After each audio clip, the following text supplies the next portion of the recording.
Chris Cody, I really need you to be a strong leader today because I've got two things happening that feel cruddy, okay? And I need you to lead us here on this. One is I've got Lewis roaming around here saying how badly he needs this Chiefs money on Sunday, okay? I've got on the television, I can't believe what I'm seeing on the television. It says Chiefs must-win game, and I'm like, it is this week? The Chiefs have a must-win game, but for Lewis, it's a must-win game. All of us, it's a must-win game, Dano. But Lewis has like 17 kids. Yes. Lewis is the only one in the office muttering, "I really need that money," while walking past me as if he doesn't think I can hear him. Like I can feel that off him at all times, but it usually doesn't come out of his mouth. So the Chiefs game is a big game. But the other problem I have is, and I've been in negotiations with Udonis Haslem, and he's expensive, and Mike's not helping. He's not helping things because I need someone to oversee the punishments in this league, and I don't know what Mike was doing today, but he's just wearing a Raiders sweatshirt and saying he's Pete Carroll, and that no one has honored the punishments more than Mike Ryan has. Okay. I have honored every single punishment, no matter how difficult, and today is probably the most challenging thing I've ever had to do since freedom. Get the hell out of here. I have to chew gum during the show. I mean, the show just started. Shouldn't you be? Do you know how much gum I usually chew during the show?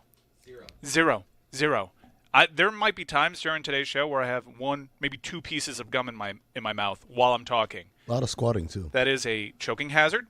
It also represents a 200% increase in chewing gum that's in my mouth during these shows. Well, no, it's more than 200%. You went from 0 to whatever it is. That's an infinite. 700%.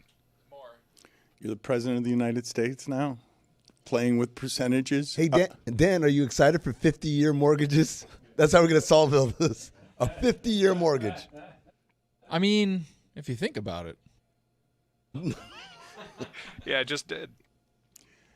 It's as good as an idea as Zaz's let's rest players in the first half and make them play the second half. I'm dying on that hill. You just sound like Quite literally. You just sounded like you were dying on a Civil War hill. Bayonet in your chest. What happened to you? Was that? I don't know. No, but you and Ethan. Look, the amount of cream cheese that you're costing Meadowlark is why I can't pay Udonis Haslem to govern this punishment list. Couple of Lucky Jays.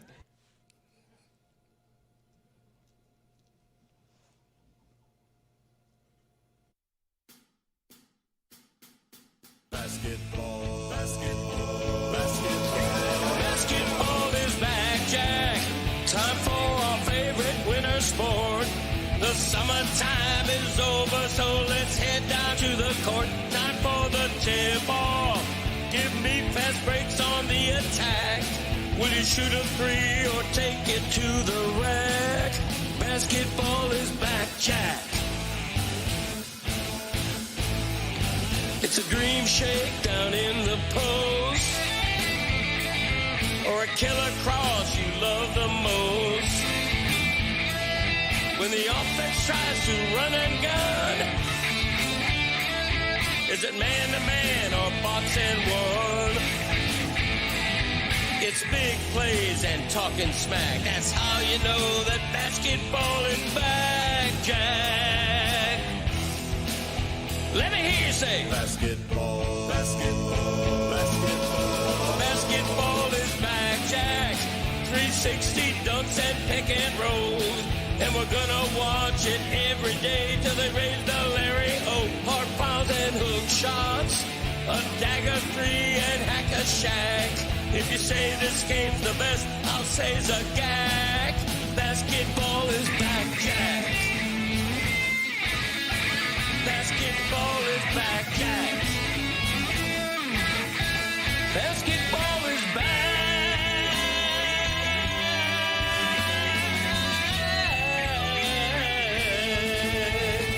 Basketball is back, Jack. Tony's taunting me during the break, saying Udonis Haslem has become Diana Rossini's grandpa Santa on the phone, that it's an empty threat that doesn't mean anything to anyone around here on the punishments. And Mike Ryan is actively, and this is disrespectful, and it's an act of resentment, honestly, that shouldn't express itself this way. I think he's Pete Carroll today. This doesn't feel like a real punishment, but the only one who gets punished is me, is because every time I'm talking, Mike is whispering into his headset, 57's the mic, 57's the mic, while covering his mouth with his play sheet, and he's trying to distract me from doing the show while also doing Pete Carroll, not like Daniel Day-Lewis as Pete Carroll. He's not leaving character. Let's settle down. Take the air out of the ball. HB dive. Big gap. That's what he's been doing every time I'm talking. Blitz and a safety. Run duo. He's doing it when I'm trying to give points and while I'm talking and trying to organize the show. So the team is actively playing defense against me today on a legitimately good content day, because 24 hours later, how silly does this show sound? Laughing at the Warriors and celebrating the Miami Heat. 24 hours later, I don't know that I've heard someone do what Norman Powell did yesterday, where he's like, just put my name on the quote, that's a bad loss, where that's something fans say. I rarely hear players say of losing to other professional players, I man, loved it. That's a bad loss. I love it. And he didn't even leave it at that. He said it's a bad loss. That's a really bad loss. How often do you hear, he's right, you're losing to... Loved it. What did you love? I loved that he came out and said that. Yeah. Why are we it's a professional team, you know, they got guys who know how to... No. That's a really bad loss last night. Good for you, Norman Powell. I like you even more now. The headline is Heat waste big lead, wilts in fourth quarter in, quote, very bad loss to undermanned Cavs. Mobley is not there. Come on, man. Mitchell's not there. Like, that's not their team. Garland's not there. That's not their team. That's not what I thought the Heat's bet. Like, you can't. You're undefeated at home. Like, explain that to me. So it's a very bad loss. And they were 5.5-point favorites in the game with all of the Cavs back home, because the Cavs were – that's as close to tanking as a team will do overtly, is it not? Just sending its starters home like that. Zaz, you know about that Naquan Tomlin? That's a made-up name. We want to do a spelling bee on Naquan. How do we spell it? I mean, I know the way y'all looking at me. I'll take a try. I'll take a stab. Here we go.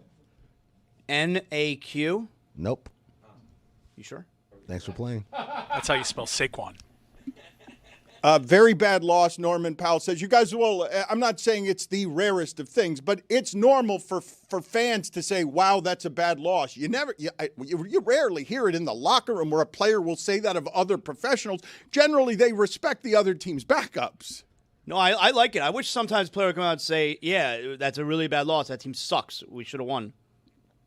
Sometimes you do hear that when it's a team that's actually bad as opposed to a team that sat all of its starters. But I'm with Zaz, man. I like the accountability. I like this. Hey, man, we're not going to shirk this. We dropped the ball. They were up double digits in the first half. But then I'm watching the game all night, and I'm like, this doesn't feel right. It's a lot of ISO ball. They were so sloppy. So much isolation from the Heat, even when it was working for them. And then the other thing was, at one point, I looked at the person next to me. I'm like, is this the Jared Allen game? Yeah. Because he looked like Hakeem down there. Everything around the rim. I'm like, you can't keep falling for an up fake from Jared Allen. Make him make a shot over you. Yeah, and this is a substantive difference between whatever Ware is athletically that Bam isn't, but what Ware is defensively that Bam isn't. Like, this is not a minimal piece that's out for the Miami Heat. But regardless, yesterday we were out here loud and proud on what the Heat are going to be, because they were undefeated at home and they're still scoring an incredible amount per game. But you lose that game, and then Steph Curry does Steph Curry at Wemby, and 24 hours later, we all sound ridiculous talking about basketball in 24-hour terms. This is a punishment for you. It's a punishment for you You got to raise it. You're like Steve Spagnuolo. You don't know. You're holding the sheet down here. It's got to be in What front is of your the face. punishment? That you're chewing gum during the show, or that you're doing the Pete Carroll? Which is what? Okay, the punishment is Pete Carroll. Yeah, and the gum is part of being Pete Carroll. 200% more gum. I have to spend an hour in the bathroom putting on makeup with my wife to get my costume ready. You throw on a Raiders jersey and a headset and throw some gum in your mouth. QZ. And I that's, ate 70 nuggets. Well, I've learned, and I also took a gummy before the show, just to emotionally prepare for how difficult. And the makeup stuff at culpa tuya. I mean, what do you want me to do? There are punishments on the bucket board, and I take the punishments and I do the punishments, and I've done more punishments than anybody else. All right, so when you say, what do you want me to do, it doesn't surprise me that you don't wait for an answer and then you tell me what the answer is on what do you want me to do. Hey. What I want you to do is respect the audience and the punishment. Excellence is not an act. Respect, It's a habit. Respect the punishments and the audience by putting some effort into We are a watched and listened to show, an entertainment option for people, and you're cheating the punishments and the audience when you do the Pete Carroll this way. You should be ashamed of Give me yourself. a break. Can you give me a break? Anyway, the basketball stories. Take your time. He called a timeout. That's the same sound as the penalty box. Don't distract me. Be on my team, please. Someone here be on my team. He called a timeout. What do you want me to do? The NBA has 10 games in. You have blow up the Clippers. He's so distracting. Yeah, no, he's been doing it in my ear. It's been private. It's been private. I've just been holding the private communications button, chewing in his ear. Just chewing in my ear and also putting the play sheet over him, and it sounds like a faraway air traffic controller when he's like, no, 79's the mic. 79, No, stop doing 59's that to the me. I mic. don't like I'm just doing it to you. They dropped a D lineman? No, this is what I'm saying. It's meant to distract me. I'm thinking in my ear, talking to you guys. I'm like, you don't put a D lineman in the mic. Why? drop it back to nose tackle? You're confusing me with the defense. What is the nose tackle doing in coverage? One time, Gino. One time. So I'm having an argument with the show in my head, and this is what it's like to be in an insane asylum where you hear voices in your head because it's not just chewing gum. He's also throwing mock plays at me, decoy plays at me. It's not just normal plays. You got to be ready, Dano. So I've got blow up the Mavs, blow up the Clippers, okay? You got Mark Cuban getting back into management, going to have some reportedly more voice around the Mavs as they try to fix what Amin is calling a crater trade. You have the possibility of your franchise being doomed for 30 years. Amin is shouting from the mountaintops, do you know what's been done here? We're sitting here watching the smoldering crater, and Amin's saying, hey, it's a lot worse than this. This is now. It's hard to dig out of this if Cooper Flagg doesn't end up becoming Luka. So you got blow up the Mavs. You got Jason Kidd. Can we play this sound? You got Jason Kidd saying, the Mavs coach. Go ahead and play the sound. And this will drown everyone in leadership in Dallas if they continue to underestimate how mad their customers are. Like, this is not the America to insult your customers when they pay a lot of money to support you by telling them to move on when they don't want to move on. Okay, hit it. We can only hope that we don't have to go through that again, because it was a little disrespectful, because the guys are playing hard and they're trying to win. And so with that chant during when we're shooting free throws, it's 30 on the clock. disrespectful. But understanding that they got their point across, the fans, but we have to move forward. I understand the healing 15. process for the fans.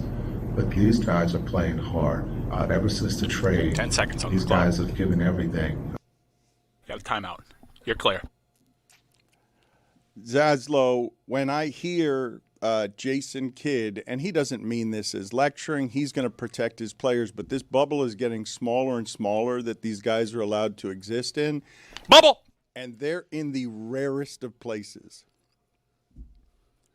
They're in our customers are coming to the arena and they kind of hate us, and it's not because we're bad. They just want a place to kind of hate something because of how mad they are. Not a lot of teams play at home that way. I totally hear everything you're saying, and I understand it can be hurtful for the franchise where, let's say, You know, you want to try and acquire a free agent, and then they think, wow, do I want to go there where our own fans are going to hate us every game? That's certainly not going to help acquire players. But I don't feel like being lectured by Jason Kidd if I'm a Mavericks fan who had my heart ripped out, and now because we got our point across, it's time to move on. Like, there's going to be a time when Jason Kidd is no longer the coach of the Mavericks, and that's I'm not saying like he's going to get fired anytime soon. That's every coach in the league. There's going to be a time where he is no longer the coach of the Mavericks, and guess how little he's going to care about the Mavericks on a day-to-day basis. He's not going to. But all of those fans who are in the building who have yet to move on, they care about that team for the rest of their lives. Don't tell me not to be angry and to move on. All right, tighten it up. When you say ripped out the hearts of your customers, I do think that one of the things that you guys just have to, especially if you have kids, that you just have to imagine. Just imagine explaining to your kid who's wearing the Luka jersey why your team did what it did. And that's his generation of fandom that's beginning, or hers, that's beginning right there. I mean, your thoughts on what is happening there? These people have the risk of being swallowed by continuing to underestimate the damage they've done. Well, I think, first of all, I got to disagree with Zaz. Like, Jason Kidd's point is apt. Regardless if Nico is still there or not, that has nothing to do with anybody on the floor. Matter of fact, none of them even have control over that. They are all subordinates to a decision that is happening far above them. So how does – it's not – he's saying don't chant it. He's saying the game's on the line and our guy is on the free throw line. What's going on? Our guy's on the free throw line. Why are you distracting him? Why are you actively giving him negative energy? P.J. Washington had nothing to do with this, and that's the question right there. So I agree with Coach Kidd. It's like there's a time and place to do it, and that was the wrong time. So is the team 3-9 because the fans are being mean? They weren't booing, like, boo, you guys suck. They're saying, fire Nico. That's very different. Let me ask you, though, I mean, is there another team in the league presently playing at home under the hostility I'm speaking of? It's not that we're mad at you because we think you're bad. This is a place for us to vent at what you did to us. They're also bad, by the way. No, I mean, obviously not. There's no team that even comes close to this because, again, nobody has ever pretty much done a deal like this in real time. So don't tell the fans to move on. But, again, like, hey, if you want to boo Nico, if you want to boo Patrick Dumont, sure. Even if you want to, like, boo the team, but the game was not in hand, It was in the balance. The guy has a chance to make free throws and win this game. Why are you actively playing defense against that? I think that's the point. And to that point, like, at what point is it going to be enough?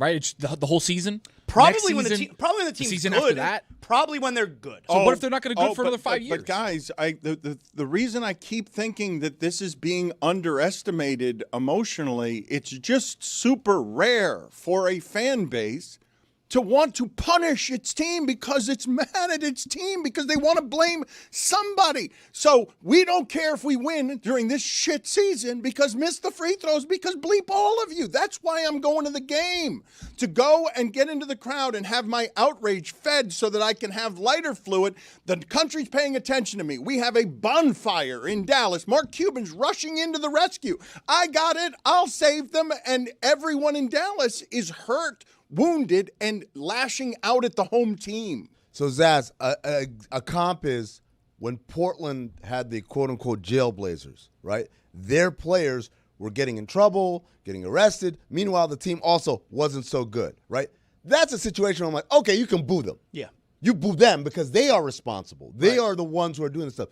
P.J. Washington, Cooper Flag, these guys have nothing to do with the workings of a higher up. P.J. Washington, you think P.J. Washington like, yeah, trade Luka. I'd love to get him out of here. Those guys, of course they want to play with Luka. Of course they'd love to have him. So you're telling me when P.J. Washington's on the free throw line, a professional basketball player who plays half his games on the road, where the entire crowd is chanting and yelling and booing and wanting you to miss free throws. The crowd chanting, fire Nico, is so disrespectful and distracting for him, he can't make free throws, even when he knows it's coming. It is jarring. He doesn't know it's coming in that moment. You're at home. They're doing the whole game. 12th man. You're at home, and again, you're at home, And this isn't third quarter free throws. This is crunch time free throws. And you're like, wait, do they want us to lose? What's happening here? That is a jarring experience that I don't think most NBA players would expect in that scenario. Do you think Jason Kidd really thinks that part of the reason that they're not playing well is because the crowd is chanting? They're 3-9. No, I just think it's like, hey, we're already having a hard enough time. We've got all these injuries, whatever. It doesn't help to have, fans doing this. It definitely doesn't help, but stop telling fans what to do when they're the ones who are the victims, the fans. But so Zaz, they are not helping in this regard, right? I don't know how many people listening to this believe in any kind of energy stuff, okay? Zaz, this is the analogy I'll give you. If Dan Le Batard did something to upset me, would it be okay for me to slap Mike? Whoa. Well, Mike, you're all part of the team. I mean, I'm going to slap Mike, right? Like that. It doesn't make sense. Yeah, Percy Harvin choking out players in the locker room. He won a Super Bowl. It happens. Ethan's dog? When we're talking about energy as it relates, I mean, honestly, it's not bad enough he's trying to distract me. You go in with Ethan's dog as the joke, knowing you're going to annoy me. Knowing you're going to annoy me because you're going so inside on a joke for 6 people. It's not enough that Mike's doing this. When I talk about energy stuff, Zaz, I'm not talking about spiritual stuff, okay? I'm talking about everyone listening to this believes what I'm about to say. Home field advantage is a thing because the energy of the crowd matters, because the crowd gets into the game and supports its home team. That support is worth something.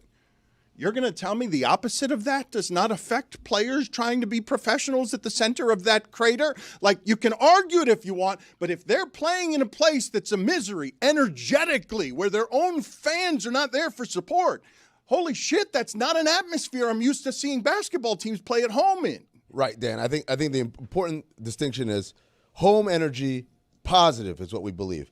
Road energy, negative. We also expect that. Reggie Miller, LeBron James, all these players are like, oh, I love it when they start booing, right? It fuels me.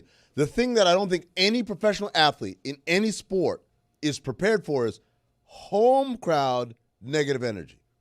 I think what we could all agree on, though, because what you're saying is fine and it obviously makes sense.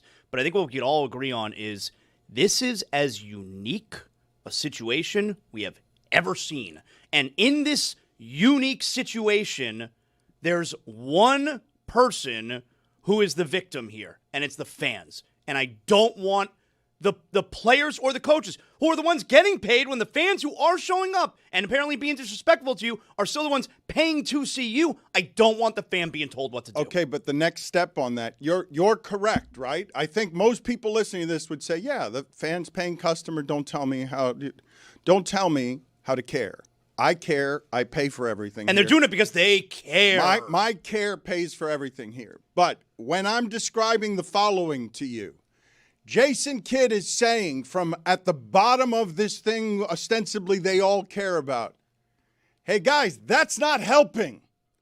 I need those free throws at the end to get all of this shit out of my building. I'm under the avalanche, too. I work here. It hurts me, too.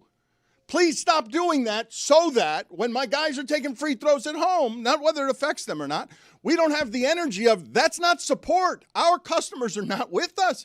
Like, if you guys believe that this is an emotional relationship between fans and their businesses, and that it's the emotions business, this is a betrayal of that, to have inside of your building the energy of the home team doesn't want you to win, doesn't want to help you. The home team is there to blame you and making it worse. It makes the entire relationship deeply emotionally dysfunctional. The home fan is not there rooting against his or her team. All right, we're stuck here. Got to move on. Well, and it's probably why you need to blow it up. Run game not working. Like, we need to start. Okay, so what does that look like? GM Zaz comes in. He's like, all right, the full gambit of everything's at my disposal. What do I do? I would trade Anthony Davis today. That's get whatever you that's can. not getting very much hurt. That you're basically trading Luka for nothing. You send Anthony Davis away, you're not going to get very much. So this is a really important conversation because at the same time, the Clippers are dealing with their own issues. Bradley Beal is out for the year with a hip injury. There we go. They're horrible. Kawhi's been out, right? And so we were talking who needs to blow it up more. The problem is the Clippers, because of the Paul George deal from way back, still owe picks, so they can't blow it up, even if they got a zillion assets in return, because if they go bad into the toilet, you know what happens, Dan? If they go in the toilet, Yeah, the OKC's going to get the good picks. the best team in the league, It's amazing. gets like the number 1 overall pick. Meanwhile, Dallas actually owns its pick this year, but after this year, it turns into swaps and pick obligations. So this is the time right now. You push a red button in Dallas, Yep. you've given yourself an opportunity to start building something. You're not going to get equal return, Dan, as you asked right there. But They had their pick this year. At this point, it's not about It's making not up for other It's mistakes. not that they're not going to get equal return. Right now, you will be trading what you got for Luka, what you told everybody in the league was the future that we get for Luka. You'd be trading it at its lowest value in the career of Anthony Davis. Dan, you can't keep digging a hole and thinking if I dig deeper, maybe I'll get out of the hole. Jason Kidd told us to move on. So move on from the awful trade. Anthony Davis is a top 75 player all time. You trade him for nothing, and what are you going to get for him, Amin? Dan, this is the moment.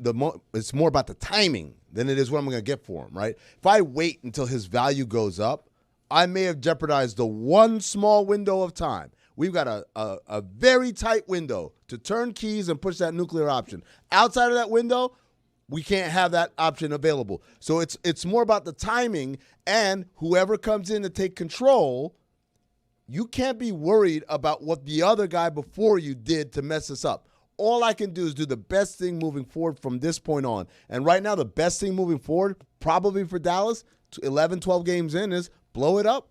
On the Clippers end of it, though, you're talking about they don't have the luxury that Dallas has to get their first round pick, right? So Yes. it's not good for them to blow it up this season. The problem is they're already in the toilet, right? Kawhi is going to be out for who knows how long. He's got a foot sprain and an ankle sprain. The team is just not good. Bradley Beal out for the season. Like, you have all these things that are pushing, the inertia is pushing you that way anyway. Why not? And I know Tom Haverstraw wrote this in the summer. What do you say? Go trade Kawhi Leonard. Go get somebody else. Go trade him to the Pelicans for Zion Williamson. Like, there's plays to be made that, yeah, you're not going to be exactly what you need, but like, you got to get out from the hole that you're in. So there is a blueprint for this. The Nets, when they traded for Paul Pierce and Kevin Garnett and Jason Terry, they had all those picks going out unprotected, all those pick swaps. And so once they figured out, oh, this isn't working, all you can do is build like the most rugged, competitive team. The picks are gone. You can't save that, but all you can do is build a team that's going to be healthy and available and win games in the short term to make sure those picks are the 10th pick as opposed to the second pick. Can I just stop all of you for a second, okay? Because I know we run from 10 games to 10 games in sports with just blinders on, and so many people not that long ago wanted Bradley Beal. And now Bradley Beal has sabotaged a couple of different plans, and in the middle of those plans, I don't want to just skip past this Clippers part of it. Pablo detonates a bomb in the middle of that. All of us are a little confused by why would the Clippers trade Norman Powell for Kyle Anderson and Kevin Love when he's an important, almost all-star on three delicate pieces there that nobody trusts before him. You guys are telling me after I thought that the Clippers had a championship chance last season, the way that they finished the season 33-13 and could have beaten any team in the league, and it wasn't an asinine opinion to have, except but for it's the Clippers and you can't trust Kawhi Leonard or James Harden in a Game 7. You guys are telling me 6 months later all of the Clippers stuff is done and we can pronounce it now, given specifically the part that we're ignoring, which is OKC is totally overwhelming.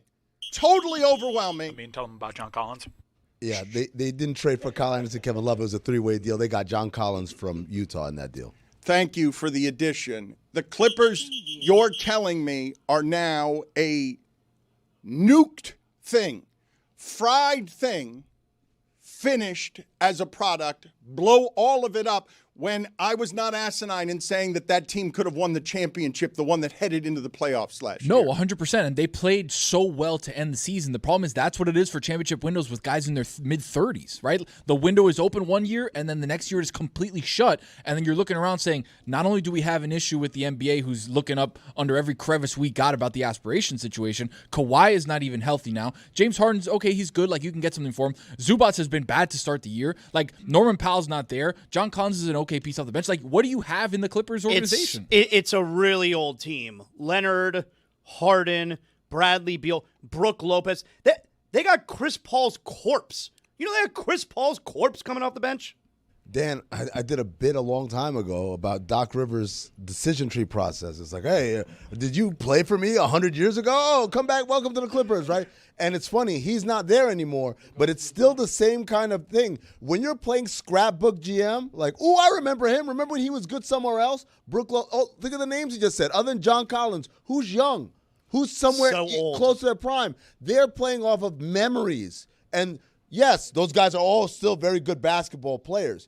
But the other part of this, Dan, is when you go and get old guy after old guy after old guy, you're saying, oh, by the way, Father Time ain't going to come around here with a sprained ankle or a broken hip. But do you guys realize what you're saying? If you guys are right, if you guys are accurate in saying demolish everything with the Clippers, when I pair it to what OKC is doing at the start of this season and after last season, we're over here talking about this Luka trade again and again and again, and this other one's going to go down as one of the worst we've ever seen in the history of sports because you've just given so much fuel to OKC that when you're bad this year and it blows up on Steve Ballmer's face, you've got the legitimate possibility. I think there are worse teams in the league, but if it's really bad with the Clippers this year, then you're going to be giving the number 1 overall pick to a team that already has 2 key pieces out and has lost 1 time this season. By the way, another team we haven't talked about at all, but is in a similar situation, the New Orleans Pelicans,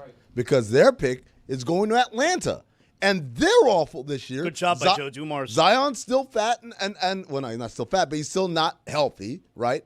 And Derek Queen, while he looks like a good player, is not certainly all isn't, NBA. Yeah, he's not enough to lift the Pelicans beyond where they're at right now, which is a 2-9 team. And so this, Dan, is just like the ballad of, hey, when you give away a pick without protection, you are playing the most dangerous game in basketball. By the way, it's not just this pick, this 26th first-round pick that the Thunder have from the Clippers that's unprotected. They also have their pick next year. It's a swap next year, but like, if the Clippers are really bad again, the Thunder get it again. Zaz, this is my whole Nico thing. It's like, you can't tell me that Anthony Davidson, 1 first-round pick, even if you think Anthony Davis is the best thing since sliced bread, you can't tell me that was good enough value when the Clippers are still paying off for Paul George. They still have like installments left on their layaway plan. See, my biggest thing with that was also, there was no time in that conversation that Nico Harrison said, you're also going to give us Austin Reeves. Like, Rob Pelinka, who had this gift fall on his doorstep, you think he's not acquiring Luka Doncic because he won't hand over Austin Reeves? Do you think Rob Pelinka is going to be the guy who say, hey, I could have had Luka. Well, Yeah. why didn't you? Right. I didn't want to give up Austin Reeves. It's inexplicable, right? But this goes back to kind of what I talked about yesterday when I read the quote from Jeremiah Engelman, who used to work in the front office. When you surround yourself over the course of years, not just in that window of time, but over the course of years, with people who don't tell you the realness, who don't provide critical feedback that is opposite of whatever your impulse is. I used to say, when I worked in the front office, people always ask me, oh, what did you do? Did you make trades? Did you draft people? Like, no, I'm not the GM. I don't do that. My job was to provide enough critical evidence to the contrary of whatever you wanted to do. Probably a little too much, Amin. Well, I'm just saying. Play the Barkley sound here because he is defending Nico Harrison. And like I am probably remiss in falling into the trap that we do with all of the NBA soap opera, which is blow up the Clippers, blow up Dallas. Nobody pay attention. That's Jokic putting up 55 to end the Clippers last night. That's Like 90% true shooting, by the way. No, but I mean, I'm player. the top 2 players that I believe that all of us would say for the last 3 years, the best 2 teams in the league are OKC and Dallas, and Boston snuck in there with like this spaceship that just took threes better than everybody else. Let's run a play for Roy. Well, the Panthers play tonight against the Washington Capitals. That's my play right there, Mike. Thank you. Gadget guy. Kind of like Taysom Hill. Audible artist. We are good idea. Thank you. You've thrown the quarterback. All right, let's not go back to him. It was just a terrible play call. I don't understand why on 3rd and 11 you made me spike the ball when there were no clock issues going on. Now you got to go for it on 4th down. I know, but I hit 4th and 11. Let's not give it to Marshawn. I don't trust my coach because he just told me to spike it, and we weren't even dealing with a clock situation. I don't understand why he made me throw the ball at Taking it out of the playbook. All right. Dan. We're paying attention to the wrong things. Okay, so let's pay attention to the right things. If I ask you, what do you think Nikola Jokic is shooting from the field this season? It's crazy. Don't 100%. Oh, what are you doing? He knows how to play this game. How? Yeah, I mean, every time I look up, 14%. he's at least his bad games are he went 9 for 10. So give me a number. Give me a number. Okay, I'll say 58%. He's shooting 68% from the field. It's insane. That would be better than anyone ever, right? He's shooting 42% from 3. He's shooting 78% on non-3-point shots. So he's taking about 12 of those shots a game inside the 3-point line and shooting 78%. That one has to be a record, right? Well, no, but shooting, if you shot 68% for a season, DeAndre Jordan had a year where he shot like 75%. Okay, but I'm talking about somebody who's but still 78% Jokic twos is better than DeAndre Jordan. But shooting 78% from twos is ridiculous, but having an efficiency from all of the floor of 68%, there's nobody. Michael Jordan's best seasons would be at 58%, 57%. There's nobody on 2-pointers. I think Jordan was pretty high, obviously on 2-pointers, but not that high because again, that would be a record field goal percentage. That's not sustainable. He can't do that. LeBron's best season was the one in Miami where he shot 58% from the field because he decided that season I'm not going to play a game that allows for inefficient shots. Jordan, LeBron, good stuff. Wilt in the 71-72 season shot 72% from the field. Okay, all right, but we know what that is. That's not shooting. That's a lot of dunking and being bigger than everyone else. Yeah, but I think that's the best comparison, no? John Morant trade. Well, the only reason it's not the best comparison is because Jokic is shooting what he is from 3. Wilt Chamberlain never took a 3. Wilt Chamberlain would never shoot from anywhere. That's the air conversation. Put that in. The thing that I am just saying, Amin, is we will not stop talking about Jalen Brunson limped off the court. We will not stop talking about the daily soap operas of what's happening in Dallas. We will not stop talking about Steph and LeBron. But the best teams are not the best stories. And so Denver and OKC and all of that excellence will turn to ashes around all the other shit, correct? That during the regular season, there is nothing OKC can do.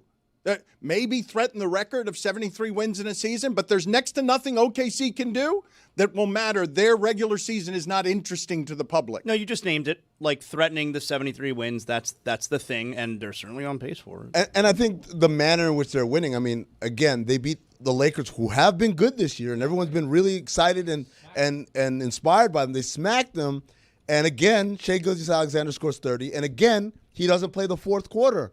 And so at some point, this is going to sound kind of crazy, it becomes bad TV because if every game is a blowout, then it's really hard to keep people tuned in. All right, we got 2 minutes here. 2-minute warning. The part that I find most interesting is storylines. Got to go quick.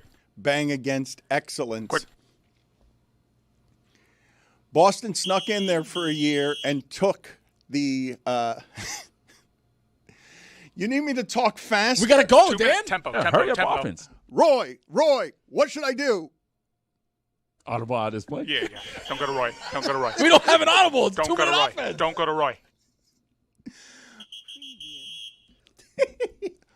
OKC is not going to be talked about this season, and they're going to be better than everybody again. They're winning by 30. They're not like they had the 2 overtime games at the beginning of the season, but they're dragging everybody. How did they lose that one game to Portland? They didn't have anybody play. No, they played. They played their guys.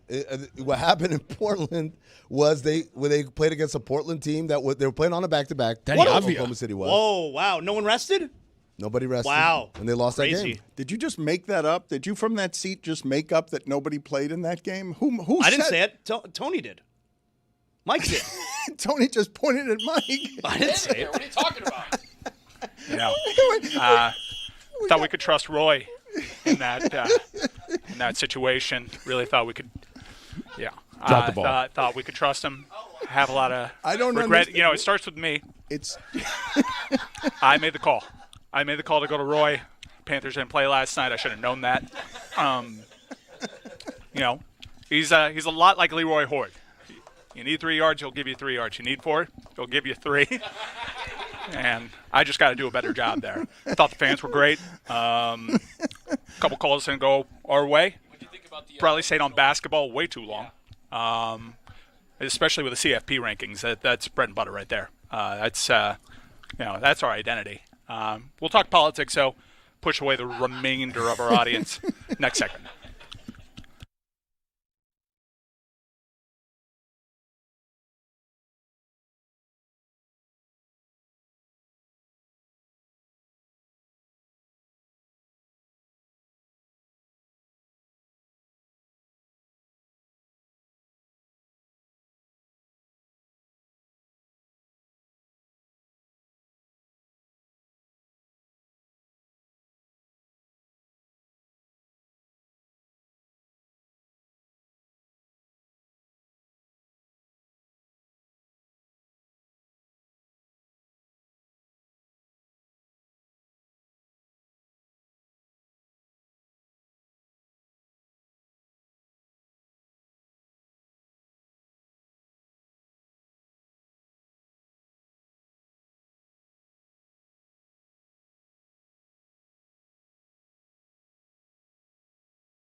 Legend, Carrot Top.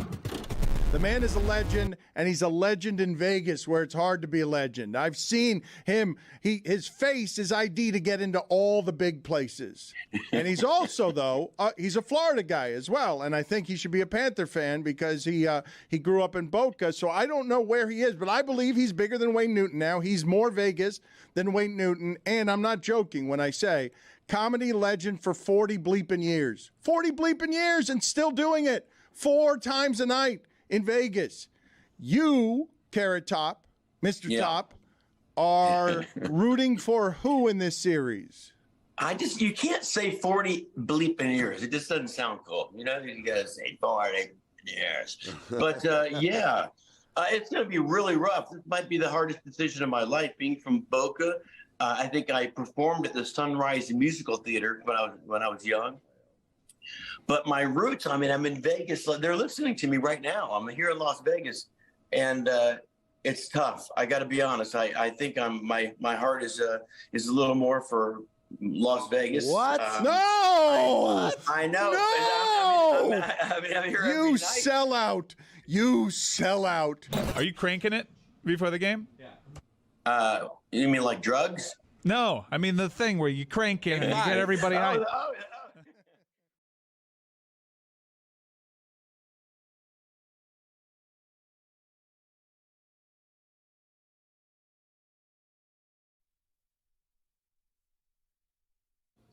This episode of the Dan Le Batard Show is presented by DraftKings. DraftKings, the crown is yours.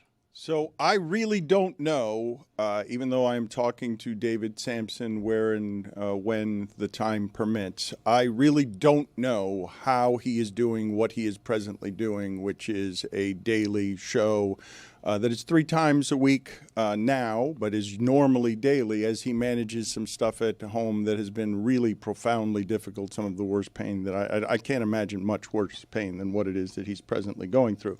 I assume that he's still working because he's duty-bound, he's responsible, and because there are parts of this that he enjoys. He has now shaved his head in solidarity with his daughter and his family. And Zaslow asked me a question. I didn't know how to answer it, even though I've known you for 20 years, and I could generally feel pretty confident answering these questions. He's like, can we say who David looks like now? Is that insensitive? Is it insensitive to say who in arts or entertainment David looks like now that he's got this big gray beard and that he's shaven? And I would assume that you'd be be okay with that. But he didn't want to be indelicate over something that was, so family personal as you shaving your head to show everyone, really, that you're in pain with your daughter.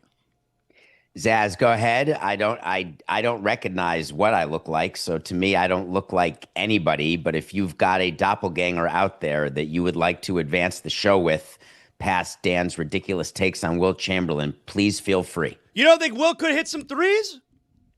I just think that Dan misled a fraction of the audience into saying that all he did was dunk because he was bigger than everyone else.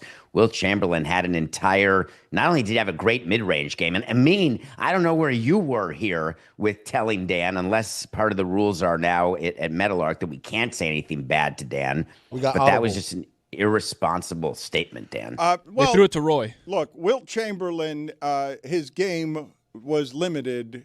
He was bigger and stronger and more athletic than everyone else, and therefore he was. What are you looking at me like? I don't know what I'm talking about. He's a great passer.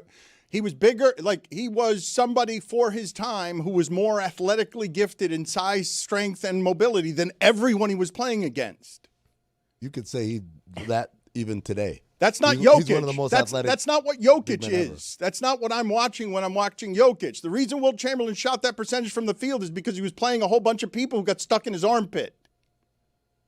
So I understand that you're going to double down on that. But if you go back to what made Wilt Chamberlain fantastic, there was a guy who played for Boston. I mean, I can't think of who he was. I think he wore number 6, but it's escaping me. And William Russell? William Russell. That's the guy, I mean, with all the titles that Boston won. So it's not as though that Wilt was able to carry the Lakers to this, as you know, all of these great things. I just took offense to the fact that you would sully Wilt Chamberlain when, in fact, what we witnessed during that season when he was shooting 72%, the things that he was doing, we've never seen since. Jordan, LeBron, Kareem, Jokic, Dokic, none of them.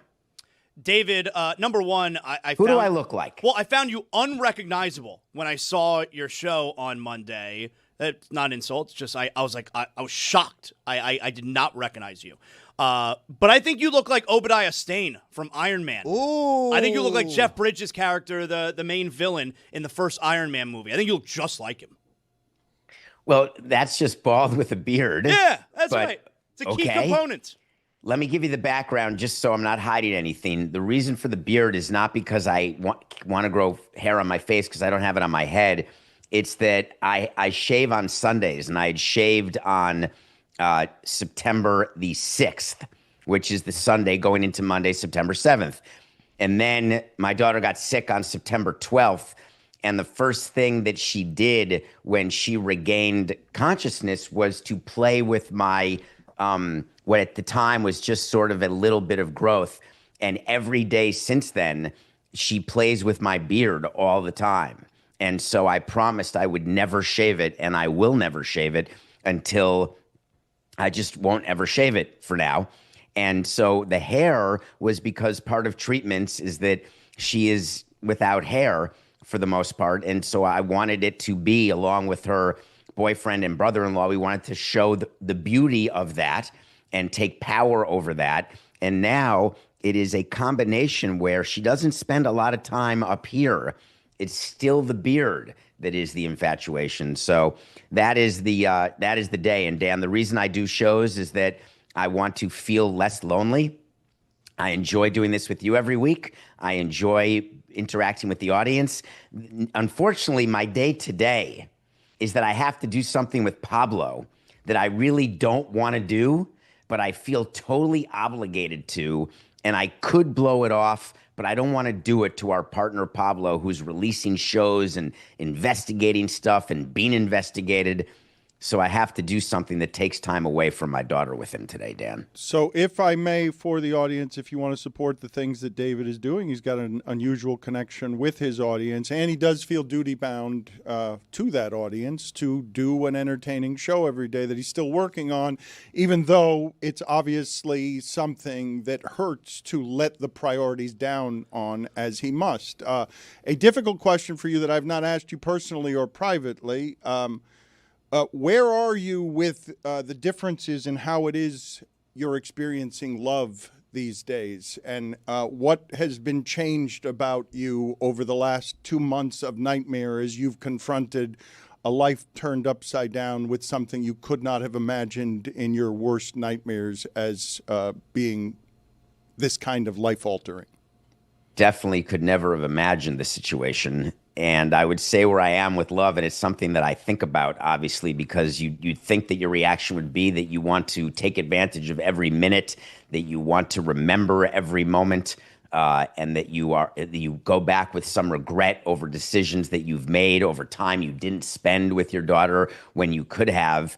And the struggle I'm having is that I don't know that I would have done anything differently because I only had the information I had at the time. And I never would have expected there to be this sort of issue that exists, that costs time. Because as you know, my relationship with time is far more complicated than my relationship with love. But right now, the family, and we're very much hunkered down. And the problem is that there is no time to show enough grace to each other. There is no time to show enough love to each other because it is basically every day dealing with something.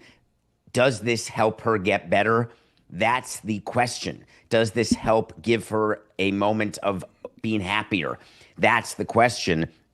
Not how do I show more love to myself or to others. None of us are taking care of ourselves the way we should because we're focused on taking care of her because that's all that matters. And the question you have to ask yourself is that balance is a difficult one because it is having a tremendously negative impact on everyone in the family. And I could almost argue, and people are going to misunderstand this, there's an argument to be made that the impact on everyone else is as significant as the impact on her. And there's a bunch of factors that I don't want to talk about that make that a true statement that may not sound true to you. But these are issues that come up, including until 1 a.m. last night during a family meeting. While there is a show the next day at 7 a.m. live, I had to be someplace, so I had to get on my bike and go to a house at 10:30 at night for several hours. And my phone goes off, and that's not a fine because it's on silent except for family who texts from time to time about treatments and stuff. So it's all a mess, Dan, and I don't want to waste your audience's time, and I'm not looking for anything other than the love that you guys have given me, and I appreciate that. David, how do you make sure, if it's okay for me to ask, how do you make sure that she doesn't see how it's affecting you? Because I'm sure you don't want her to have to think about that. That is the best question, and no one's asked that. And there's a lot of whispering that goes on. There's a lot of going to the other room. There's a lot of things that happen after she goes to sleep. So you're right. You can't show any of that. You have to be a united front. You have to be cheery and upbeat all the time when you feel like not being that any of the time. And so it is a lot of acting. It's a lot of pretending. And the dichotomy of how you feel versus how you want to look is so different that you end up having to use the other people in the room as your bellwether. Hey, how do I look now? Because when you're crying, you can't stay in the room with her because you want her to see you crying.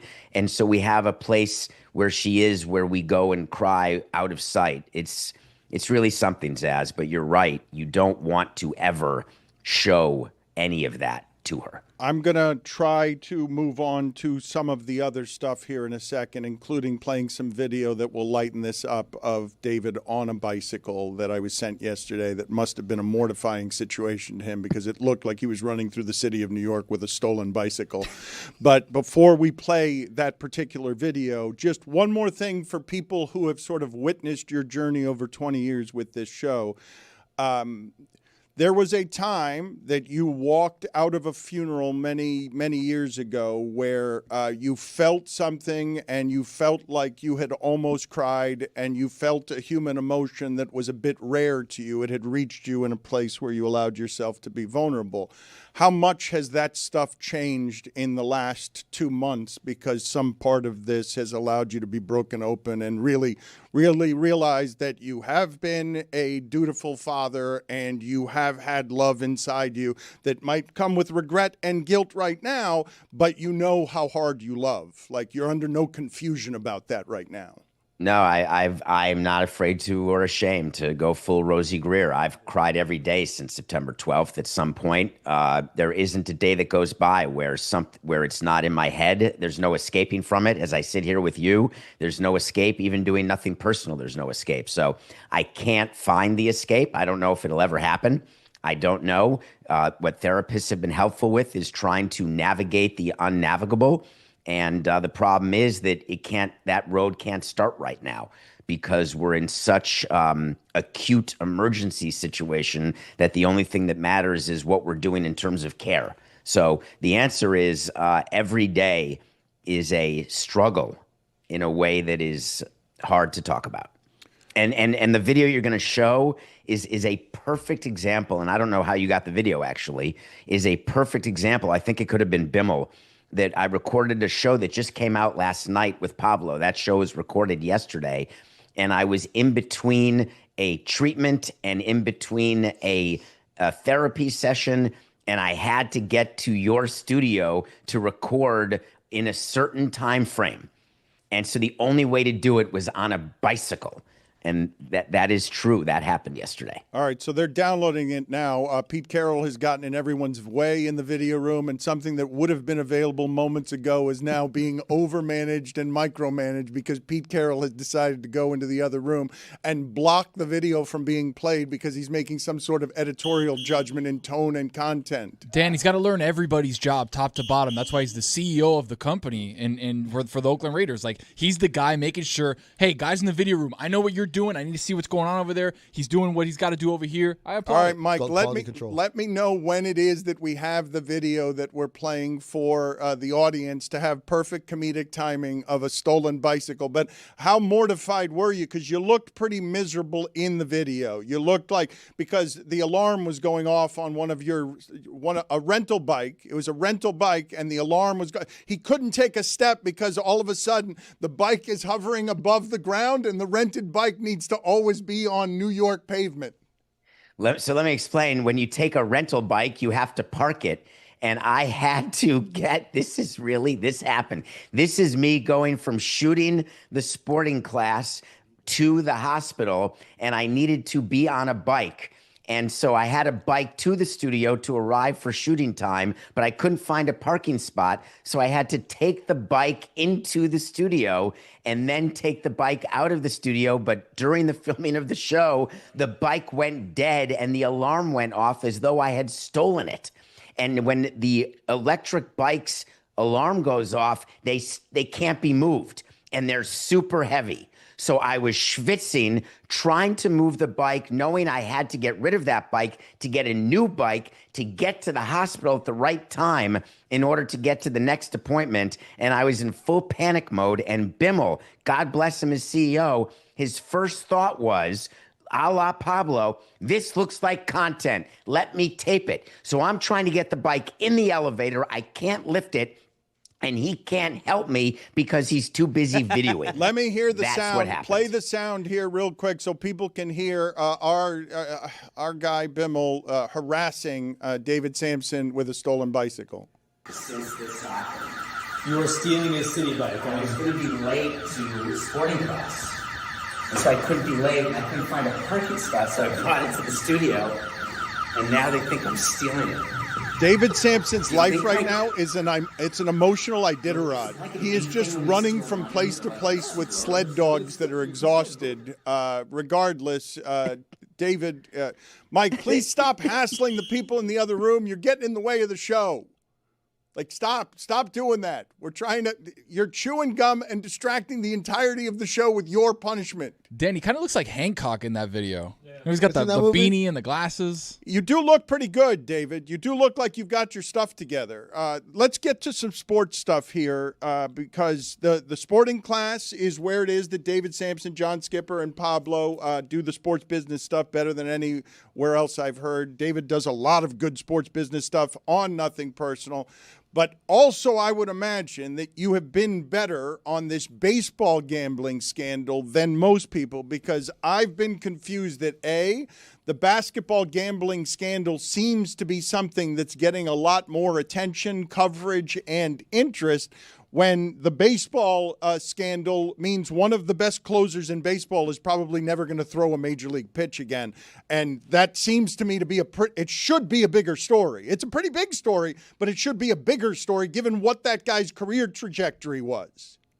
Well, I think it's a pretty amazing story that it took 3 days for MLB and the sports books to get together and change the rules and basically curtail certain prop bets and limit the maximum amount you can bet to $200 on what, let's say, in-game, next pitch, velocity, etc. The things that can really cut to the integrity in a way that is touchable, palpable.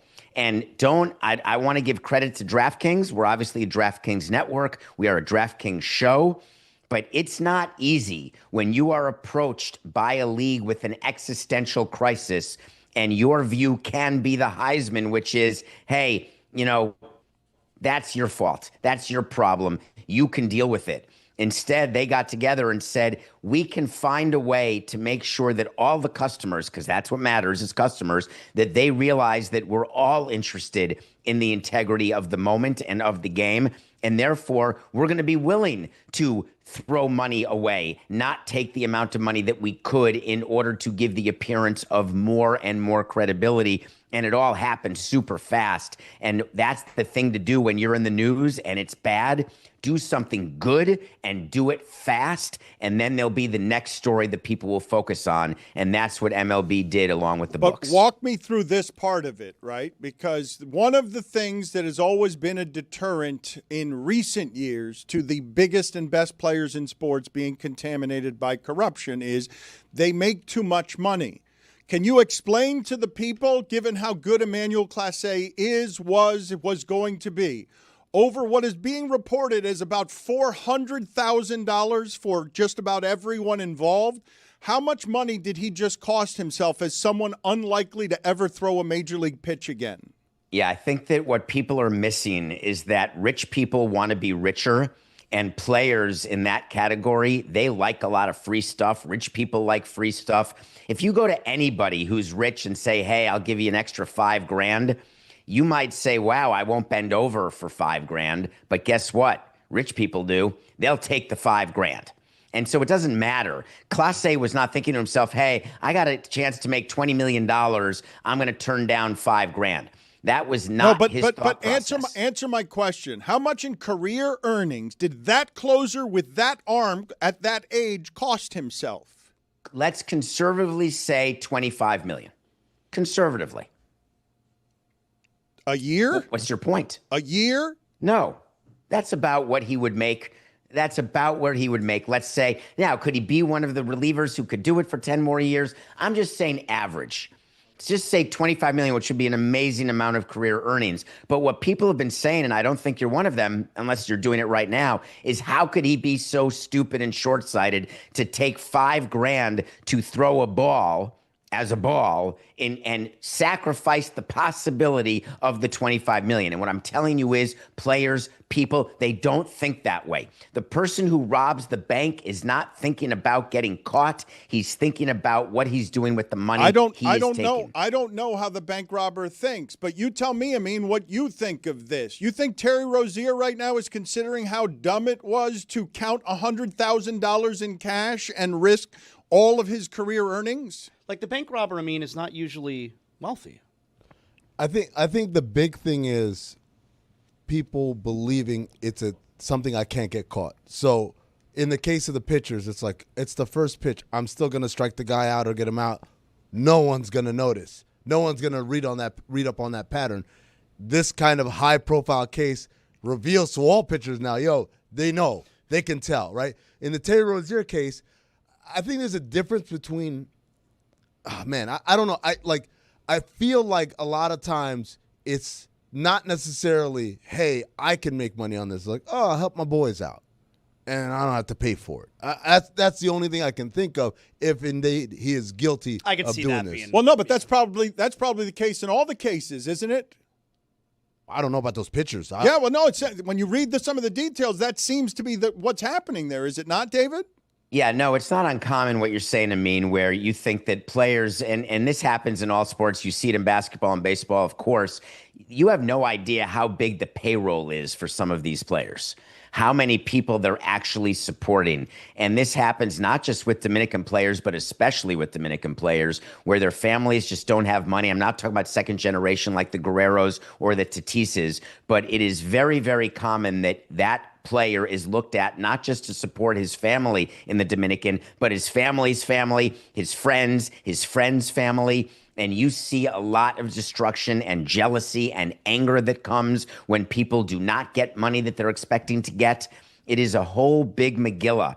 And so that is pressure that is on players that we would say, oh, my God, they're independently rich. But in fact, they're not as rich as you think because their expenses are so much higher than you realize. I legitimately did not realize until right now. Wow, what an unbelievable oversight by me. So the most desperate situation I feel like I've ever been in publicly involves Sammy Sosa's home run. He finished second. He goes back to hurricane-ravaged Dominican, and people are literally trying to climb over the walls of his palace to get milk. Like, there is just legitimate hunger outside. And I did not realize until this very moment that, of course, what happened to those two guys is they were that Ortiz and Clase had no idea that they were going to be throwing away their entire careers because they threw one pitch for a guy back home so that he can make some money on some inside information that he had. There's no way they had any earthly idea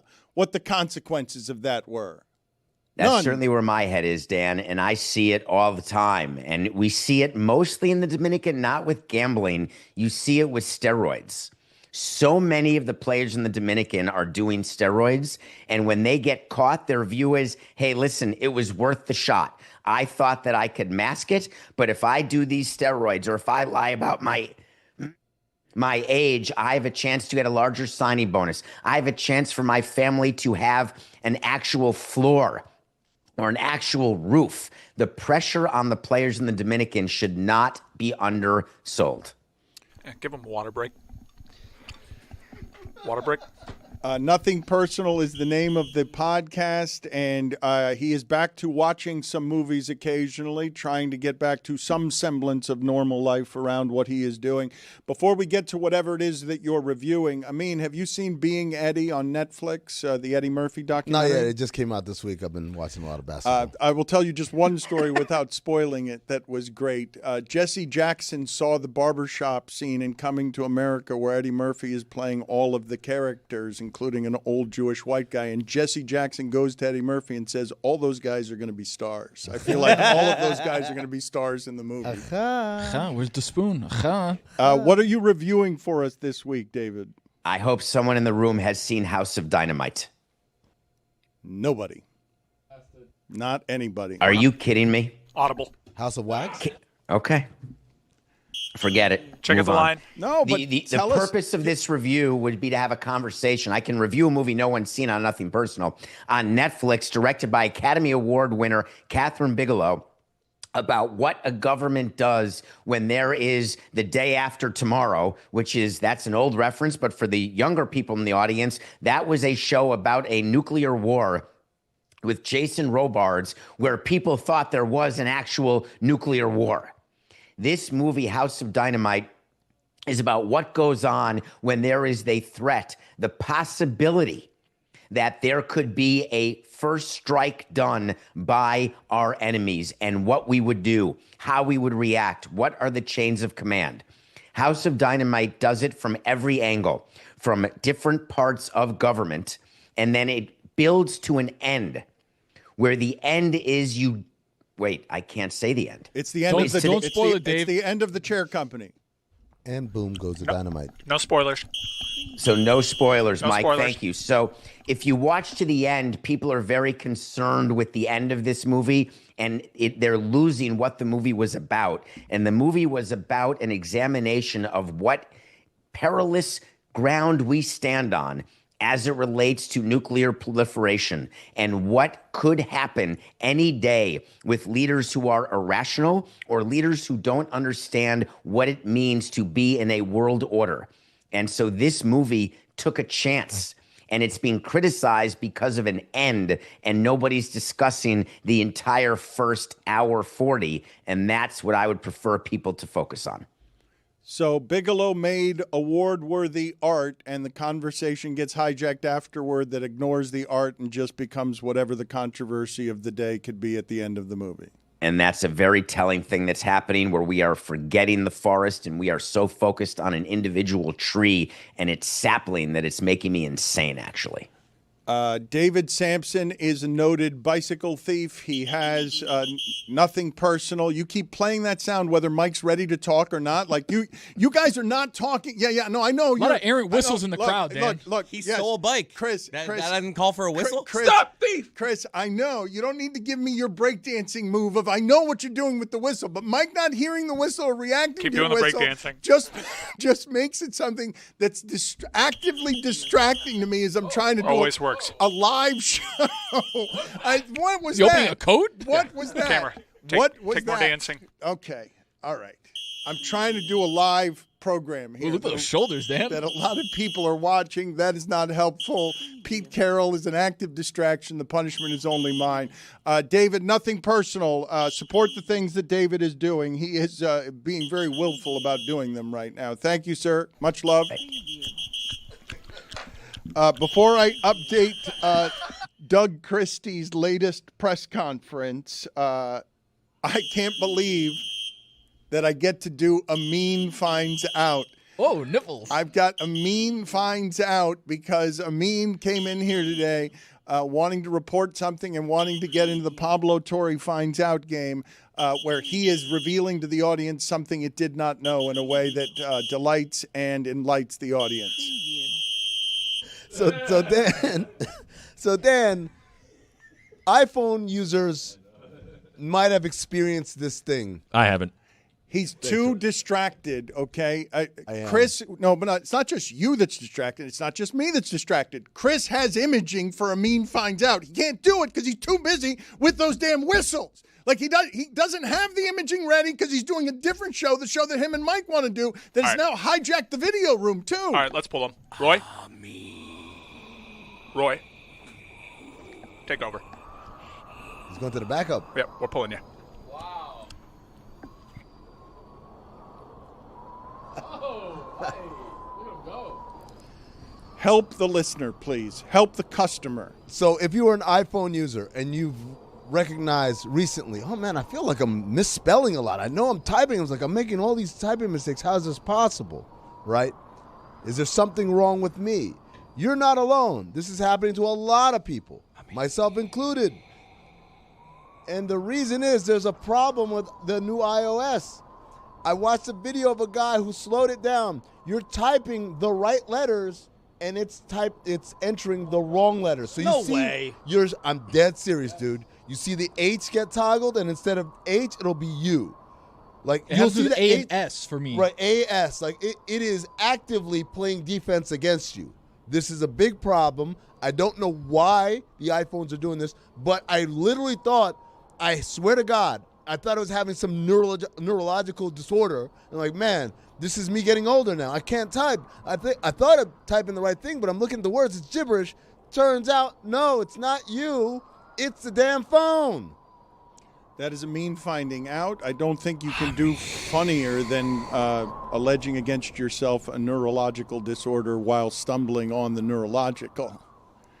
It is. It might still be true. It is part of the aging process. You are feeling, this is unusual to say, and I hope that you can find for me, Roy, the sound and the video that I was trying to get from Chris back when he cared about doing his job instead of whatever the hell he's been doing for the last 45 minutes. There is some Charles Barkley video and sound that I was going to go to that puts Amin in a position I have not heard before, as I'm hearing Charles Barkley in a position not a whole lot of people in the media are taking right now. Charles Barkley, as he often does, is saying something here that I'm not hearing a whole lot of other people saying about Nico Harrison and the Dallas situation. blithely. The Mavs were a mediocre team until he made those trades. He was doing a good job. Then he had the bad luck with Anthony Davis never being available, basically. But the thing that bothers me is he's just being made a scapegoat. Listen, Shaq knows this, Kenny knows this. There's no way in the world Nico Harrison had the power to trade Luka Doncic unless the owner of the team signed Patrick off. Dumont. Yes. That was his call. So I feel bad the way Nico is being made a scapegoat. But anybody who knows anything about basketball know good and well Nico Harrison did not have enough power to trade Luka Doncic. So that's the thing that bothers me. He's had a streak of bad luck with Anthony Davis and Kyrie both getting hurt. But the premise of this trade is Nico Harrison. I hear all these fools and idiots on TV talk. Nico Harrison going to be the guy who traded Luka Doncic. No, the Dallas Maverick organization made that call. Chuck is too skinny. Oh, it's an odd look, man. Se ve malito. He's got like Aaron Rodgers vibes for me. It just looks off. Something you look at him, something looks off. I think he looks great. I don't know what you're talking about. I agree. He looks great. I think you look like you drink sodas. His suits are blousy. Yeah, the shoulders are big on the suit. Shoulders are really big. Dan, there's a level of like mortality that I feel looking at that, right? It's not just the clothes, the ill-fitting clothes. The face looks a little gaunt. The neck right here, little loose skin. Oh, the and skin. It's like some of my people say, that's a great point by him. The skin. You know, maybe he's because he's on the not Ozempic, but whatever the weight loss thing that he's doing. GLP-1s. Yeah, it just to me, I'm seeing this a lot with a lot of people I know around the NBA, former players, retired players who looked a certain way in retirement, and then you don't see him for a little bit, and you see him again, and I'm like, oh no, that's the sign of someone getting older. Not older like, oh, my back hurts, whatever, but older like we're entering that next stage where I got to worry every time I open my phone up to see a graphic or something. Well, loose skin tends to happen when you were once big and then you get small. So that kind of happens there. It's not his fault. That's a good point. I don't see a lot of people talk. It is his fault because, like, it is Chuck's fault. Yes, he got heavy and then he lost the weight, and so he got. I mean, whose fault else? He's the one governing what food goes into his mouth. Like, it's Lean on your experience. I am. I'm speaking as an authority here. I don't need your help with that. I'm doing We've fine. been here before. Coach, I don't need your help here. I got this. This isn't like before in the game when you asked me to just throw the ball to Roy out of nowhere. Dan, your face looks a little more full, though. I think you don't have the experience. Look, this is a strange thing that's happening with Charles Barkley. In that, you guys are telling me, you're feeling, I don't agree with you necessarily here, even as I say he's too skinny. You're telling me you feel like he looks healthier, heavier. Just looks off right now. Yeah. I can't explain it. You're telling me that him skinny looks to you more mortal than him heavy. That's what you're saying. I honestly think it's the suits. If he got like a fitted suit, I think he would look. It would be night and day. So go to a tailor. I'm sure he did though, right? Like, would Chuck not do that? No, it's probably those old suits, man. That's probably like he's just grabbing the ones from the closet and putting them on, or maybe it's laundry day. I don't know. Either way, like there's a part of me. Something's off. You're off base, man. He looks terrific. I don't know what you're talking about. What do you know? He looks I know things. You don't know. I know things. Smart. I mean, I think you're having a take that not a lot of other people are having. I think most people think that Charles looks great. When I say that he's too skinny, even as somebody who, like him, has fought his weight all his life, I'm saying it because it doesn't have the things he's saying don't have the same oomph when he says them as a lighter person. When he's thicker, this is the comedy is better and the points land harder. And in this case, he's giving voice to something. Who's feeling bad for Nico? So, ironically, a lot of former players, like what we've interviewed over the last few days. You got 2 minutes here. They kind of echo these things like, well, it wasn't just Nico, it was the organization. You got to understand, obviously, that Barkley has a relationship with Nico from Nico's Nike days, as do a lot of guys. So he's on the take. Not on the take, but just a little bit more sympathetic. But guys keep repeating this, it's the organization. But it's like, it was Nico's idea. Yeah.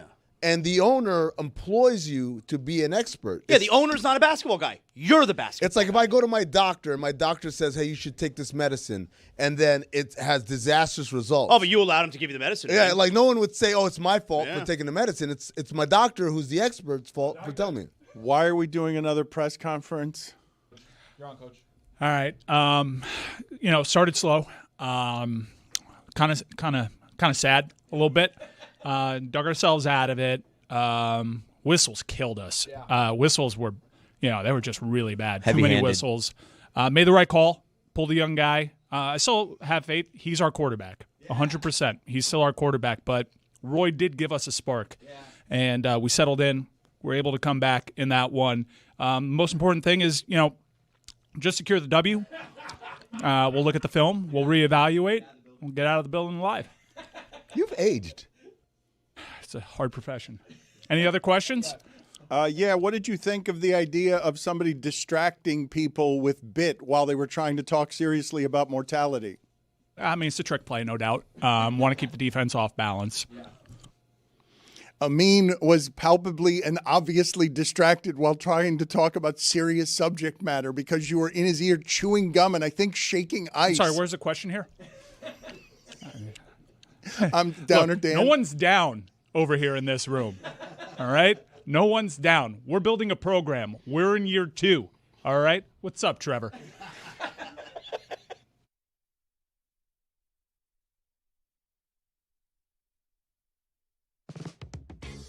This is Juju. He's got a new show. Welcome back. The Alley Oop has returned. How many damn jerseys do you have? It's about basketball, hoops, and hoopers. I'm trying to get us away from calling him the Joker because the other nickname on his page is Big Honey. And I just think Big Honey is a way better nickname. Don Staley and them girls back at it again. And she gonna pull up Prada down, Chanel, Gucci, Louis. It don't even matter. Them Auburn Tigers, bro. Them boys 35 years old each player. None of them brothers got a hairline amongst any of them. But maybe you're wondering, where can I see it or hear it? Tell us, Juju. Subscribe to youtube.com/@DLS Hoops. Do you need me to point at some visual explanations? Well, here you go. More secret sweetheart deals fresh from Epstein Island. As award-winning journalist Julie K. Brown joins us with the Epstein update. And Florida Rep. Angie Nixon comes to talk about how the Democrats never miss an opportunity to miss an opportunity because Miami.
One of the things that I always find interesting in basketball is how sustainable are you? The Pacers are 1-10. The Mavericks were in the finals a couple of years ago. The whole thing has fallen apart. You remember that really fun year Sacramento had where it's like, are they on the rise? Now their coach is Doug Christie, who I don't believe is necessarily qualified for that job. He's another one of these former players who doesn't have a unique necessarily insight to how to coach. He's just a former player who has some allegiances to Sacramento that people remember. And so the Sacramento thing has collapsed, and the press conference we played of Doug Christie yesterday was weird. But before I replay it and then tell you what happens to update this story, I mean, what's fair and unfair to say about Doug Christie's both relationship with Sacramento and his relationship with his wife that was a subject of much topic around Doug Christie that makes a whole lot of people in our audience of a certain age remember that Doug Christie was wildly and hugely supportive of his wife in a way that made it known to all, in a way that was super public, that his wife was in charge of their relationship and that she was the one, and his love was something that buoyed her. They were very public about their relationship before that was a popular thing. And it's almost one of the first things I think of when I think of Doug Christie. What's fair to examine there? Well, I mean, I would just, to the second question, just say that, like, if you think about the show Basketball Wives, which opened up this whole world of the wives and girlfriends, the wags as they call them over across the pond, being celebrities of their own right. And Jackie Christie was really like the first one to be of that mold even before the show went on in terms of being known for being Doug Christie's wife. And which is funny because Doug Christie wasn't that famous a player when he played. But to the first question, what he means to the city of Sacramento, you got to think about the only sustainable success they've ever had in that city over 40 years of having NBA basketball is Doug Christie, Chris Webber, Peja Stojakovic, Hedo Turkoglu, Rick Adelman, those Vlade Divac, those teams, right? And so could have and should have beaten Shaq's Lakers. They came closer than anybody else, I guess, other than the Pistons who they actually did it, right? So the idea here is that, and as a guy who never left, right, stayed with the organization first as a broadcaster and then as an assistant coach and now as a head coach, right? So when he speaks, he knows how to use the jingoistic terms to get the Sacramento people very bought into him as a person and as a leader. So yesterday we played this sound, which is him after they lost pretty handily. Roll the audio. Good evening. Good evening. Some of you guys, I think everybody in here knows me. If you don't, my name is Douglas Dale Christie. I'm head coach of the Sacramento Kings. Okay? Change is hard, y'all. We about to work at it like crazy. We totally get that. And it'll be bumpy. It will. Because change is like that. But buckle up. For the real ones, buckle up. And for all the rest of you, you know who you are. You know how I feel about that. When I see the hate, the haters, the fakers, all you guys, you keep that energy. That's good. You keep that. And you know who you are. Because while you doing that, we're going to be working. And while you doing that, we're going to be growing. And while you do that, eventually, we're going to be coming. 10 seconds here. The King Show.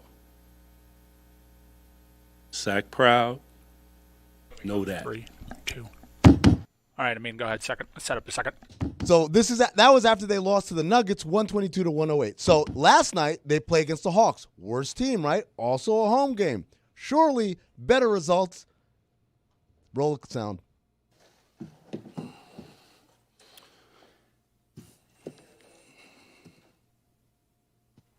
Shameful compete level. That's it. 133-108 they lost to the Hawks. He had that big-ass speech. I didn't expect that. They lost to the Hawks worse than they lost to the Nuggets. That was his sound. But he tried to motivate. Look, he threatened the haters. You heard it. He went in, but he doesn't. And the fakers. Don't forget about Keep the fakers. that energy. He doesn't have the soldiers behind him. He's got what's left of Russell Westbrook trying to get a triple-double. Like, you want to talk about, like, the Clippers, and they're just getting a bunch of names. That's literally what the Kings have We done. like Russ. DeRozan and Russell Westbrook isn't going to fix it at the end. Schroeder. Like, what is all of that? What are they doing in Sacramento? That was the most promising team in the Western Conference a couple of years ago. Lighting that beam. Them in Memphis were like, wow, this is the future. And it's like, ugh. You know about that beam? What happened? Doug Christie is now in charge of something he will not be able to pull out of. There will be no pulling out of that. He will drown under what is happening in Sacramento, and they will go back to being what they've always been, if not for Rick Adelman. This is why we always say that ownership is so important in sports, is because you can hire qualified people, but if you don't support them, especially in times of crisis, then it all falls apart. They had, as you said, the beginnings of something that looked like it was starting to work with Monty McNair as the GM and Wes Wilcox in that front office and Mike Brown as the head coach. And as Mike Brown is telling everybody, hey, this isn't working because guys aren't listening, guys are not executing, their answer was it's Mike Brown's fault. They get rid of Mike Brown. And then, obviously, they get rid of their front office. And so the cycle begins anew. And the new front office comes in with Scott Perry, and they made some decisions that, quite frankly, feel very head-scratching. It feels like this does not move It's the such a franchise stupid forward. roster. You look at it. It's a stupid roster. It is a stupid roster. You know what's crazy, Zaz, is like they're one of the teams I mentioned yesterday I happen to know that are monitoring the John Morant situation. He happens to know? Great Scott, he happens to know. He happens to know. Gather everyone. Get the children. He happens to know. So why? You can't do that a second day after he's already done the happen to know. The happen to know has to be a surprise. Respect the happen to know. Respect the happen to know. It can't be him repeating and recycling yesterday's happen to know. If the play works. But the point is, it's like you send them John Morant, and yes, they'll be better because John Morant's good. But it feels like it's just going to be more of the same because they're not going to provide the structure and the accountability that I think John Morant really needs. It feels like sending John Morant to a bad situation is probably not the spot for him. The idea that you guys are talking 2 years after Sacramento and Memphis were playing for the top of this conference, they were telling us, look, you can make them 3 and 4 and 5 seeds, but I was told that was OKC before I was told OKC was going to be OKC, okay? I was told that was going to be the future. Sacramento and Memphis and their young players, and they're playing a different kind of basketball. To look up and see Memphis getting every game, whether Ja plays or not, losing by 35 points every single night, where they've given up on the entirety of whatever it is that was supposed to be.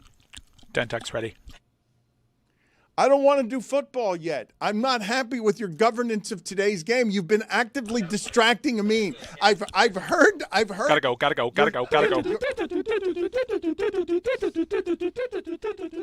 I don't want to do the Dentec bucket yet. Yeah, no, let's keep talking Sacramento Kings. That was working. Get the Reaper out of here. I'll do football for you. Reaper out. I'm not ready to do this yet. We give them that. We give them that control over the offense. We'll do the Dentec bucket in a second. Check with me. The thing that I did want to get to, though, because I'm hearing Lewis during the breaks as I go out into a kitchen area where I thought the pastelitos, thought we scrimped a little bit in the eating area on the pastelitos today. Look, they were excellent. We love our pastelito papi. There's there could be more. I could hear Lewis still grumbling, I really need that money Sunday. And so I'm watching on the television, and it says Chiefs must-win game against the Broncos. And I want people to understand what the bet was that Nick Wright made the other day, because it's not me against him. It is the shipping container has $5,000 riding on the Chiefs minus 3.5 at Denver, correct? Yes. So this is a game for the top of the division, and I don't think it's a must-win game for the Chiefs, but you guys don't seem to be objecting to the idea of it as a must-win game for the Chiefs. It's absolutely a must-win game in more ways than one. Yo, but how locked in are you that game? Buddy, I might be calling plays. Might have to send it over to Andy Reid. So Nick Wright and I are making a $5,000 bet on behalf of both Nick's Chiefs and the shipping container. The shipping container minus Mike, minus Amin. This is Tony. According to Nick Wright, this is $5,000 for Tony, Chris, Roy, Lewis, and who's the fifth person? Jeremy. You sure he wanted Jeremy? He's not here to defend and that's himself. $5,000 split amongst us. Are you guys going as part Although of the, we can do each of you. as part of the consortium that Nick is in, where he bets big money on big things? He's willing to spill $5,000 on behalf of the shipping container. Will you guys be watching that game with the audience on Sunday? The must-win game for the Chiefs, with you guys on the Chiefs side, $5,000 on the result. You guys will be watching that and doing something with it? Dan, will we be doing something? You will be able to watch us sweat every single second of Kansas City versus Denver, a massive game in the AFC West, not only for these two teams, but for the boys in the shipping container and Lewis in the back. I will be spearheading it, okay? You know, I'm Mr. Live 305. We will be spearheading a live watch party watching Chiefs Broncos 425 big game. Okay, big game. I decide if it's big game or not big game. I'm telling you it's a big game right now. I'm telling you that. You don't get to decide that. I decide that one. Zaz, What is it? Zaz decides that. You don't. I'm telling you it's a big decide game. Chiefs, Broncos, 3.5 points, $5,000. That's a big game. Let's go. Oh, wow. All right. Let's go. Big game. Big game.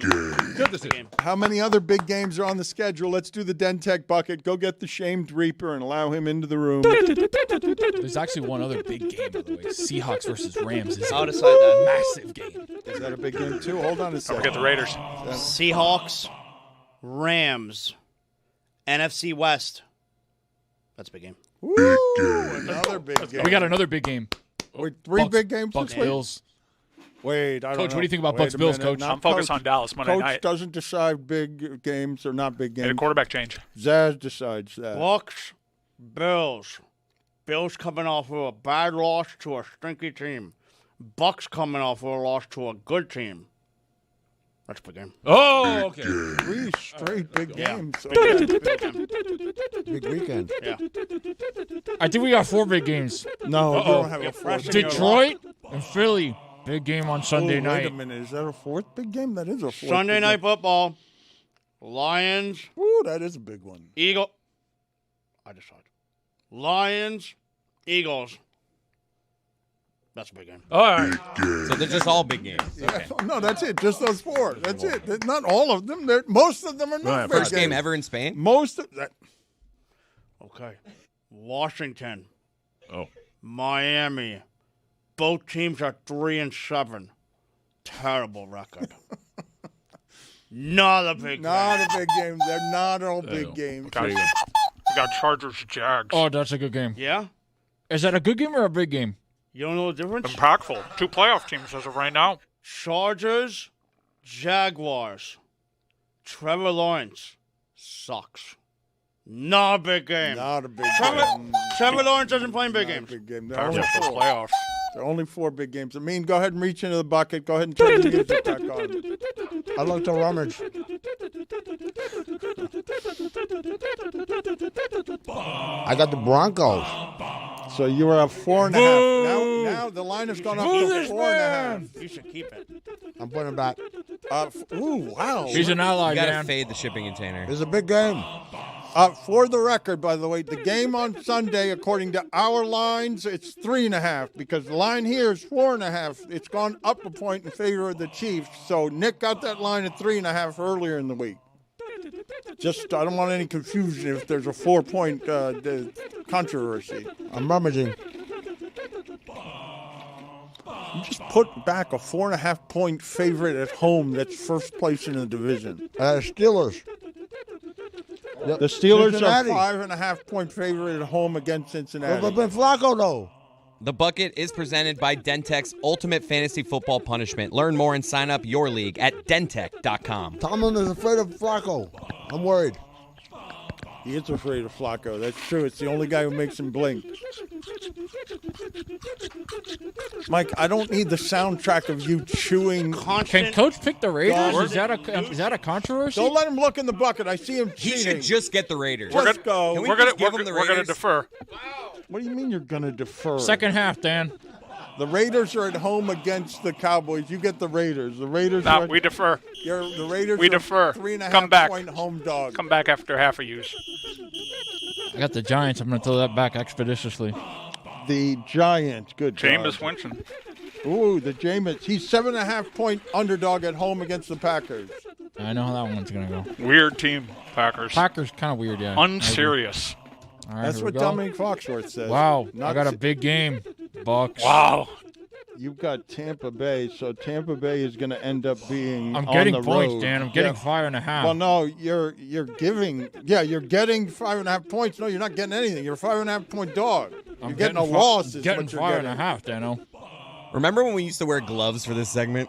This is annoying. It's annoying to speak this way, and I imagine it's annoying for the audience at this point as well. But Dentech is not annoying. It'll get rid of your headache Fantastic. if you're a grinder. Roy, Way to clean that up. what do you have on your helmet, Roy? Is that the Seahawks? Yes, sir. The Seattle Seahawks. So Seattle, that's in one of the big games. We got one Rams. of they're at the Rams. They're a 3.5 point dog at the Rams. I'm putting that back. Whoa! You guys are putting good teams. Roy, Seattle's coach. one of the best teams in the league, Roy. Are you watching football? 7-2. I'm watching hockey. I can tell. Clearly. He's got the Chargers. I got the Giants. Oh, the Giants. I'm sorry. So you're a 7.5 point dog. Roy, at start home watching football, buddy. against Green Bay. I'll watch on Sunday. All right, here we go. I'm going now. Let me go to the bottom. I like to go to the bottom. Get one out the bottom. Hey, why aren't you wearing your Dentech mouthpiece? I am not wearing that at the moment. I have the Falcons. The Falcons are at home, 3.5 point favorite over Carolina. Not bad. Favored over a team they lost by 32. Not I'll bad. keep it. They're at home. Wow. So All right, I deferred. I'm going to go ahead and pick now. Second half just kicked off, Dan. He's super annoying today, man. Like he's most annoying most Texans. days. But Davis Mills. At Tennessee, we're going to keep that. you're going to keep that as a 6.5 point favorite at Tennessee, despite your beloved Cam Ward. The Reaper is coming in here now to Now we wait. to allow Zaslow. Zaslow, you haven't done a whole lot of punishments. One of them was you stayed in a bed. How many times have you lost this season? Yeah, and I also I dressed up as a NASCAR driver, and I have a punishment coming up next week. My deal is in the mail, so don't you worry about that. I think you're dressing up as the Pope. Yeah, it's appropriate. San Francisco. Appropriate. The 49ers are on the road at Arizona. They're a 3.5 point favorite. I'm going to keep that. All right, you're going to keep that. That was funny. As soon as the Cardinals say, hey, no more Kyler Murray, we're going to go with Jacoby Brissett. Jacoby Brissett gives you that game. I've got the Dentech Golden Helmet of Life, I'm assuming, right? Like this is, yes, look at this. This is the most precious thing in here. No one's happy for me, of course. I require the celebratory music. Thank you, Dentech. Dentech, I'm very pleased. No one's happy for me. Obviously, they want to see me in these costumes. Stop talking. I don't like these costumes. Back to you. Talking over the imaging. I was going to lay out as soon as the Stugotz came in here, but once again, you're being too handsy with the show and you're getting in my way. I mean, people are talking. You know, that's not. Do you not know what laying out means? At the end of the sound, you were going to lay out. At the We're gonna lay out at after the buh, after the right buh? before the buh. Got to run out of bounds. Right before the buh. All right, let's just go ahead and punt. I was gonna. I was going to stop right before the buh and Fourth and 9. comedic. We'll talk about it after the game. Allow it. We'll talk about it after the game. Allow it to buttress me. Kneel down.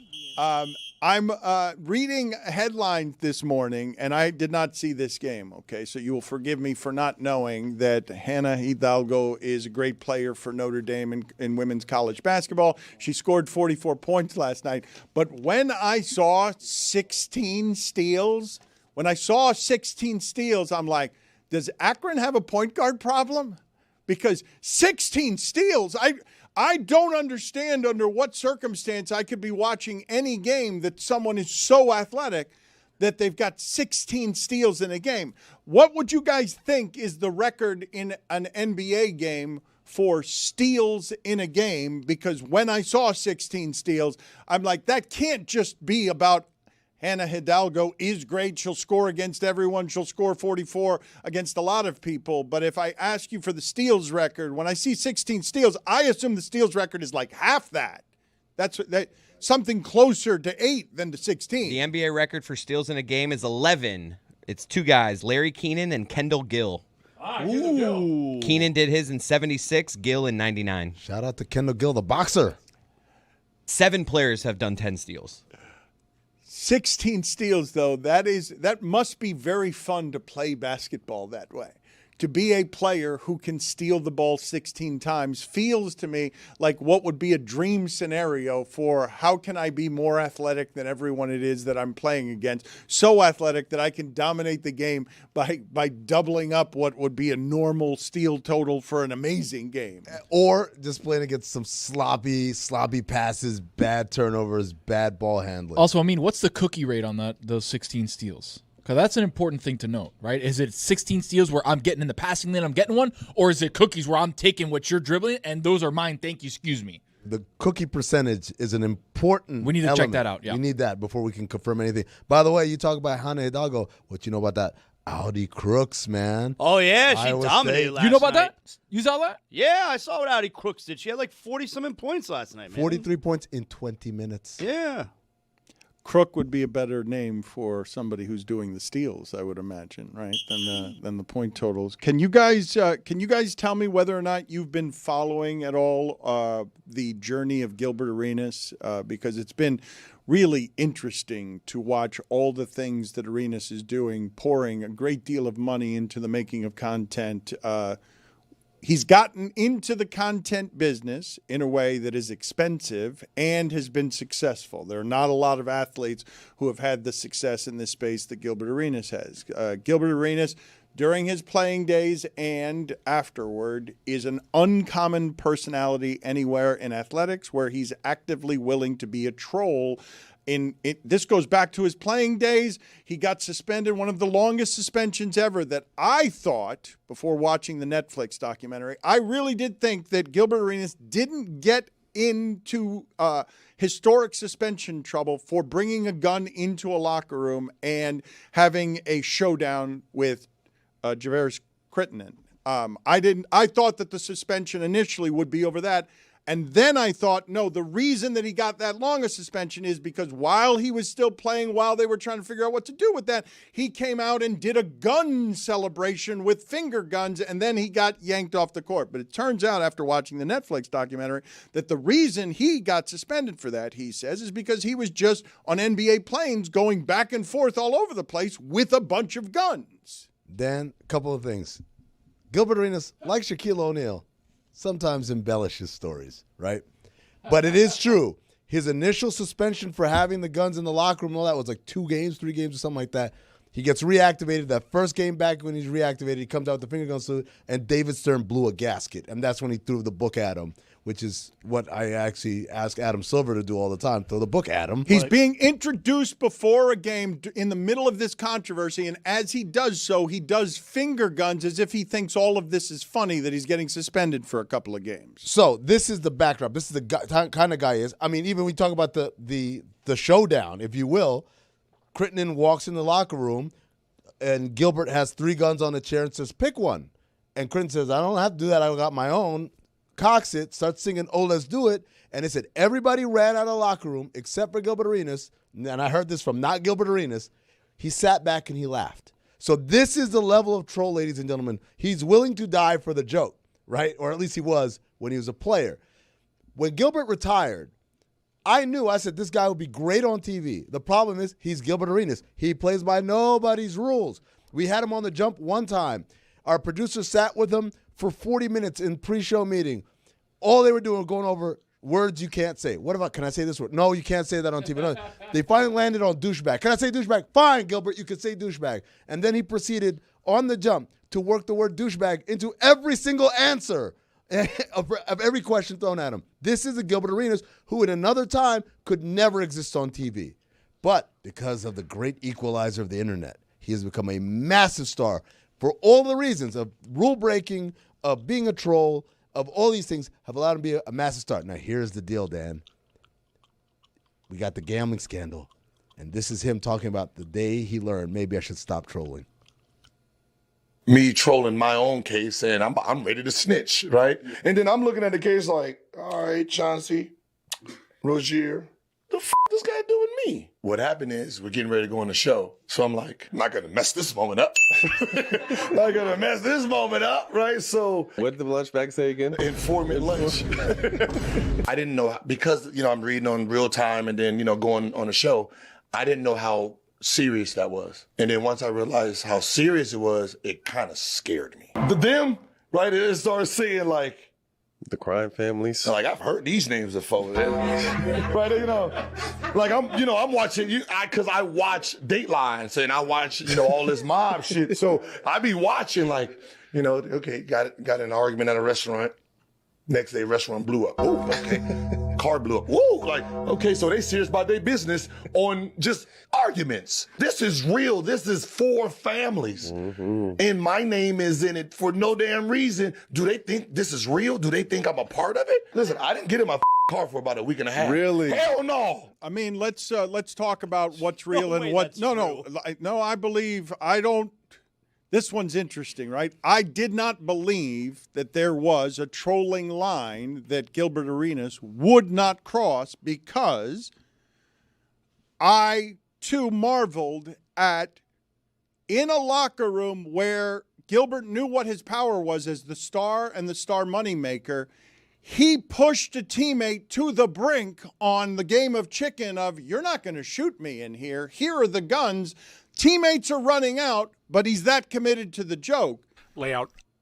He does not fear the FBI. He does not fear basketball investigations. He does fear the mafia, obviously. No. That's exactly it, Dad. And but, the idea is that because he had his own FBI thing earlier in the summer, people were saying, oh, maybe Gilbert was on the toll. So as soon as he saw the story, he comes in with the bag with the informant lunch on it. But even as he's telling the story, I'm like, I don't believe you, Gilbert. I think he's still going to troll. He's still going to do these jokes, and he's still going to have fun with it. In the rest of the clip, he says he had to make calls to the underworld to make sure, am I kosher, am I good, or am I in danger here? And they let him know he's good, and now he can start his car. I just don't believe the part where he didn't go in his car for a couple of weeks. A week and a half, he said. No way. There's no way he didn't go in his car for a couple of weeks. You know about those car bombs?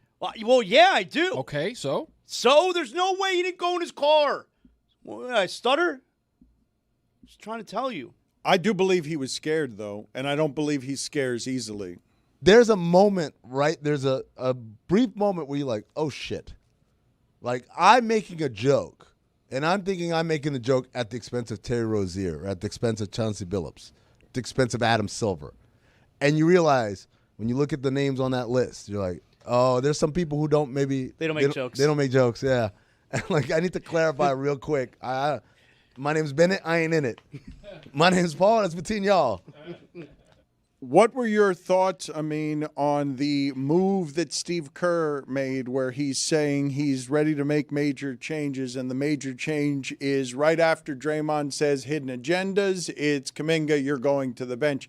We're aware, right, that Draymond still leads that team, right? Like that the furnace that Draymond is with the connection specifically that he has to Steph, right? Like this is an unusual bond that they have.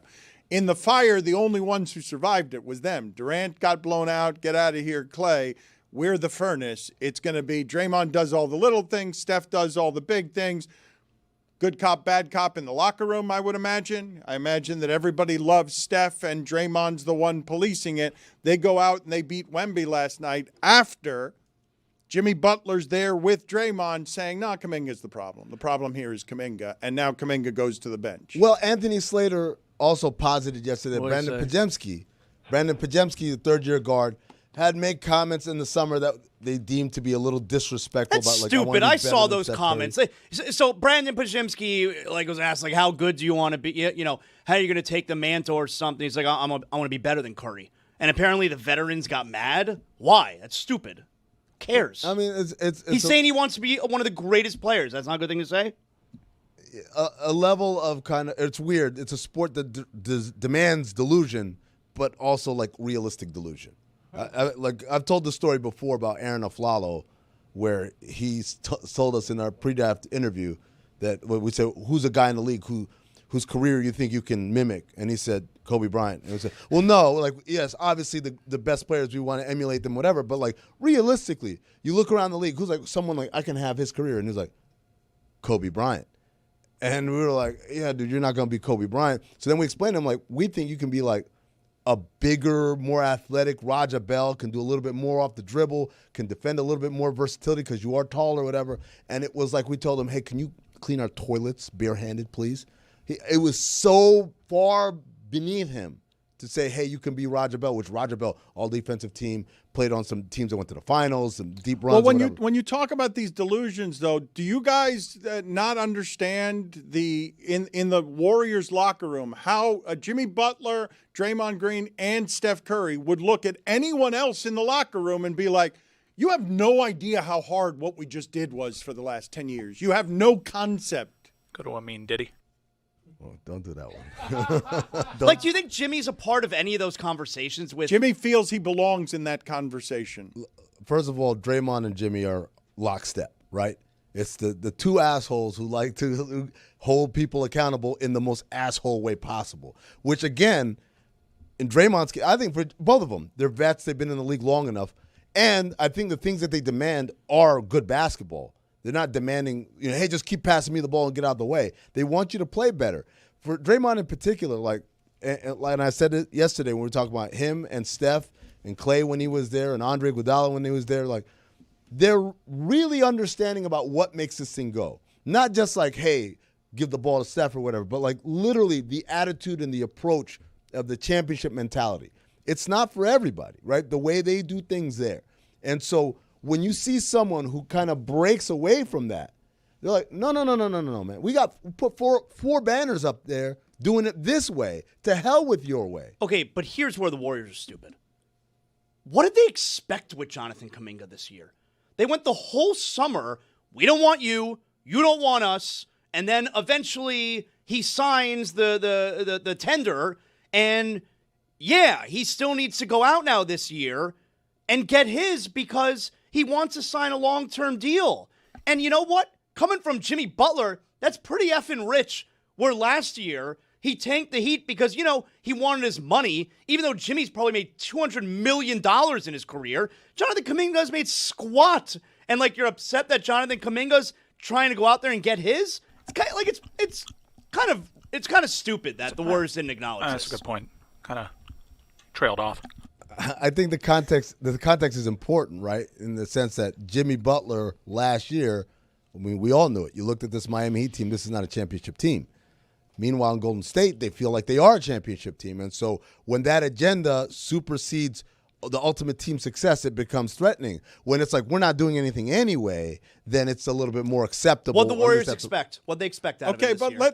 And also, the players aren't the ones they have nothing to do with that. This is a player-driven conversation. Can we examine, though, when Zaz sort of says, what did they expect?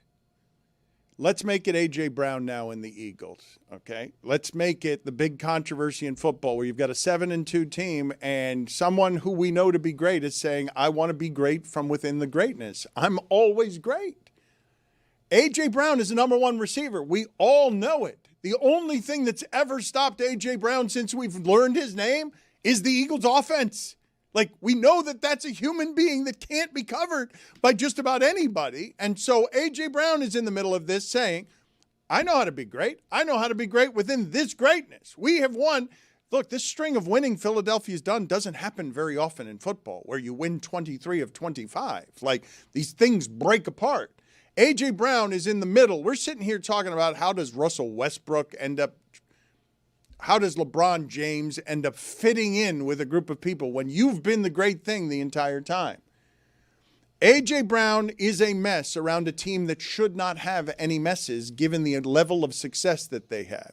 But what happens when you getting yours conflicts with the team getting its? What does happen there? What do you do with A.J. Brown if you're the Philadelphia Eagles and you have an unhappy superstar, unhappy clearly, even though you've won 23 of 25? 23 of 25. What do you do with that? How do you lead that? If you're Nick Sirianni, how do you keep eating it in these press conferences where your star receiver in videos on social media is being like, this isn't for me. I'm clearly not happy. So it'll be a stupid question. I'm just going to ask it anyway. Why can't they just throw the ball to A.J. Brown more? He's really good. Why can't they just throw it to him more. 3 targets last week. Yeah. 13 yards, right? Sometimes it's not the most obvious thing. Hand the ball to Marshawn. Who knows? Get the press Gotta conference take what the thing. defense All right. gives you. All right. Look, I'm Coming up on 2 minutes here. Coming up on 2 minutes.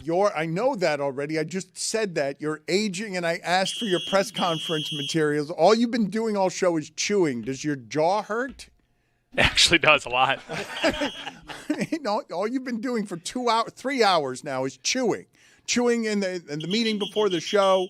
All right, let's do the press conference. Let's review the last hour. Go ahead. He looks haggard. You're in the shot. Really aged. Sorry about that. You're in the shot. PR guy, come over. Yeah. Well, let me. Couple things here. False start on the first Dentech. We got to clean that up. We'll hit that heavy in practice. We got to learn to lay out too. Miscommunication. But we touched on all the sports. A lot of different looks. I thought Chris Cody bounced back. Really responded to the adversity. I'd love to see that. Building a good locker room culture over here. Now we'll open it up to questions. Do you think you're actively keeping Amin from being distracted? He was a little rattled during the Amin Diddy thing. I tried to do what is called a callback. Just why was there a whistle in the press conference from our bounce back player of the show, our comeback player of the show, Chris Cody? Leader of the mind. Why is there? The mind is a press conference. Why? I've never heard somebody blow a coach's whistle in a press conference. Have you? Where's the question here? You're distracting Amin. Do you not notice it? Yeah, I mean, I could have. I wanted to see what kind of response he had for Amin Diddy. And we saw what Amin was made of. He had a great conversation about Kuminga. I thought Zazzle made really good points. Got to finish a little stronger, no doubt. But to be able to counteract what Amin was throwing at him, real good job. Coach, you know about that Diddy? That's it. No more questions. We're done on that, by the way. Coach, thank you. Appreciate that. That's my time. You did peter out. You realize that, right? You stumbled toward the I dismount. did. I'm gonna lose a little sleep over that tonight.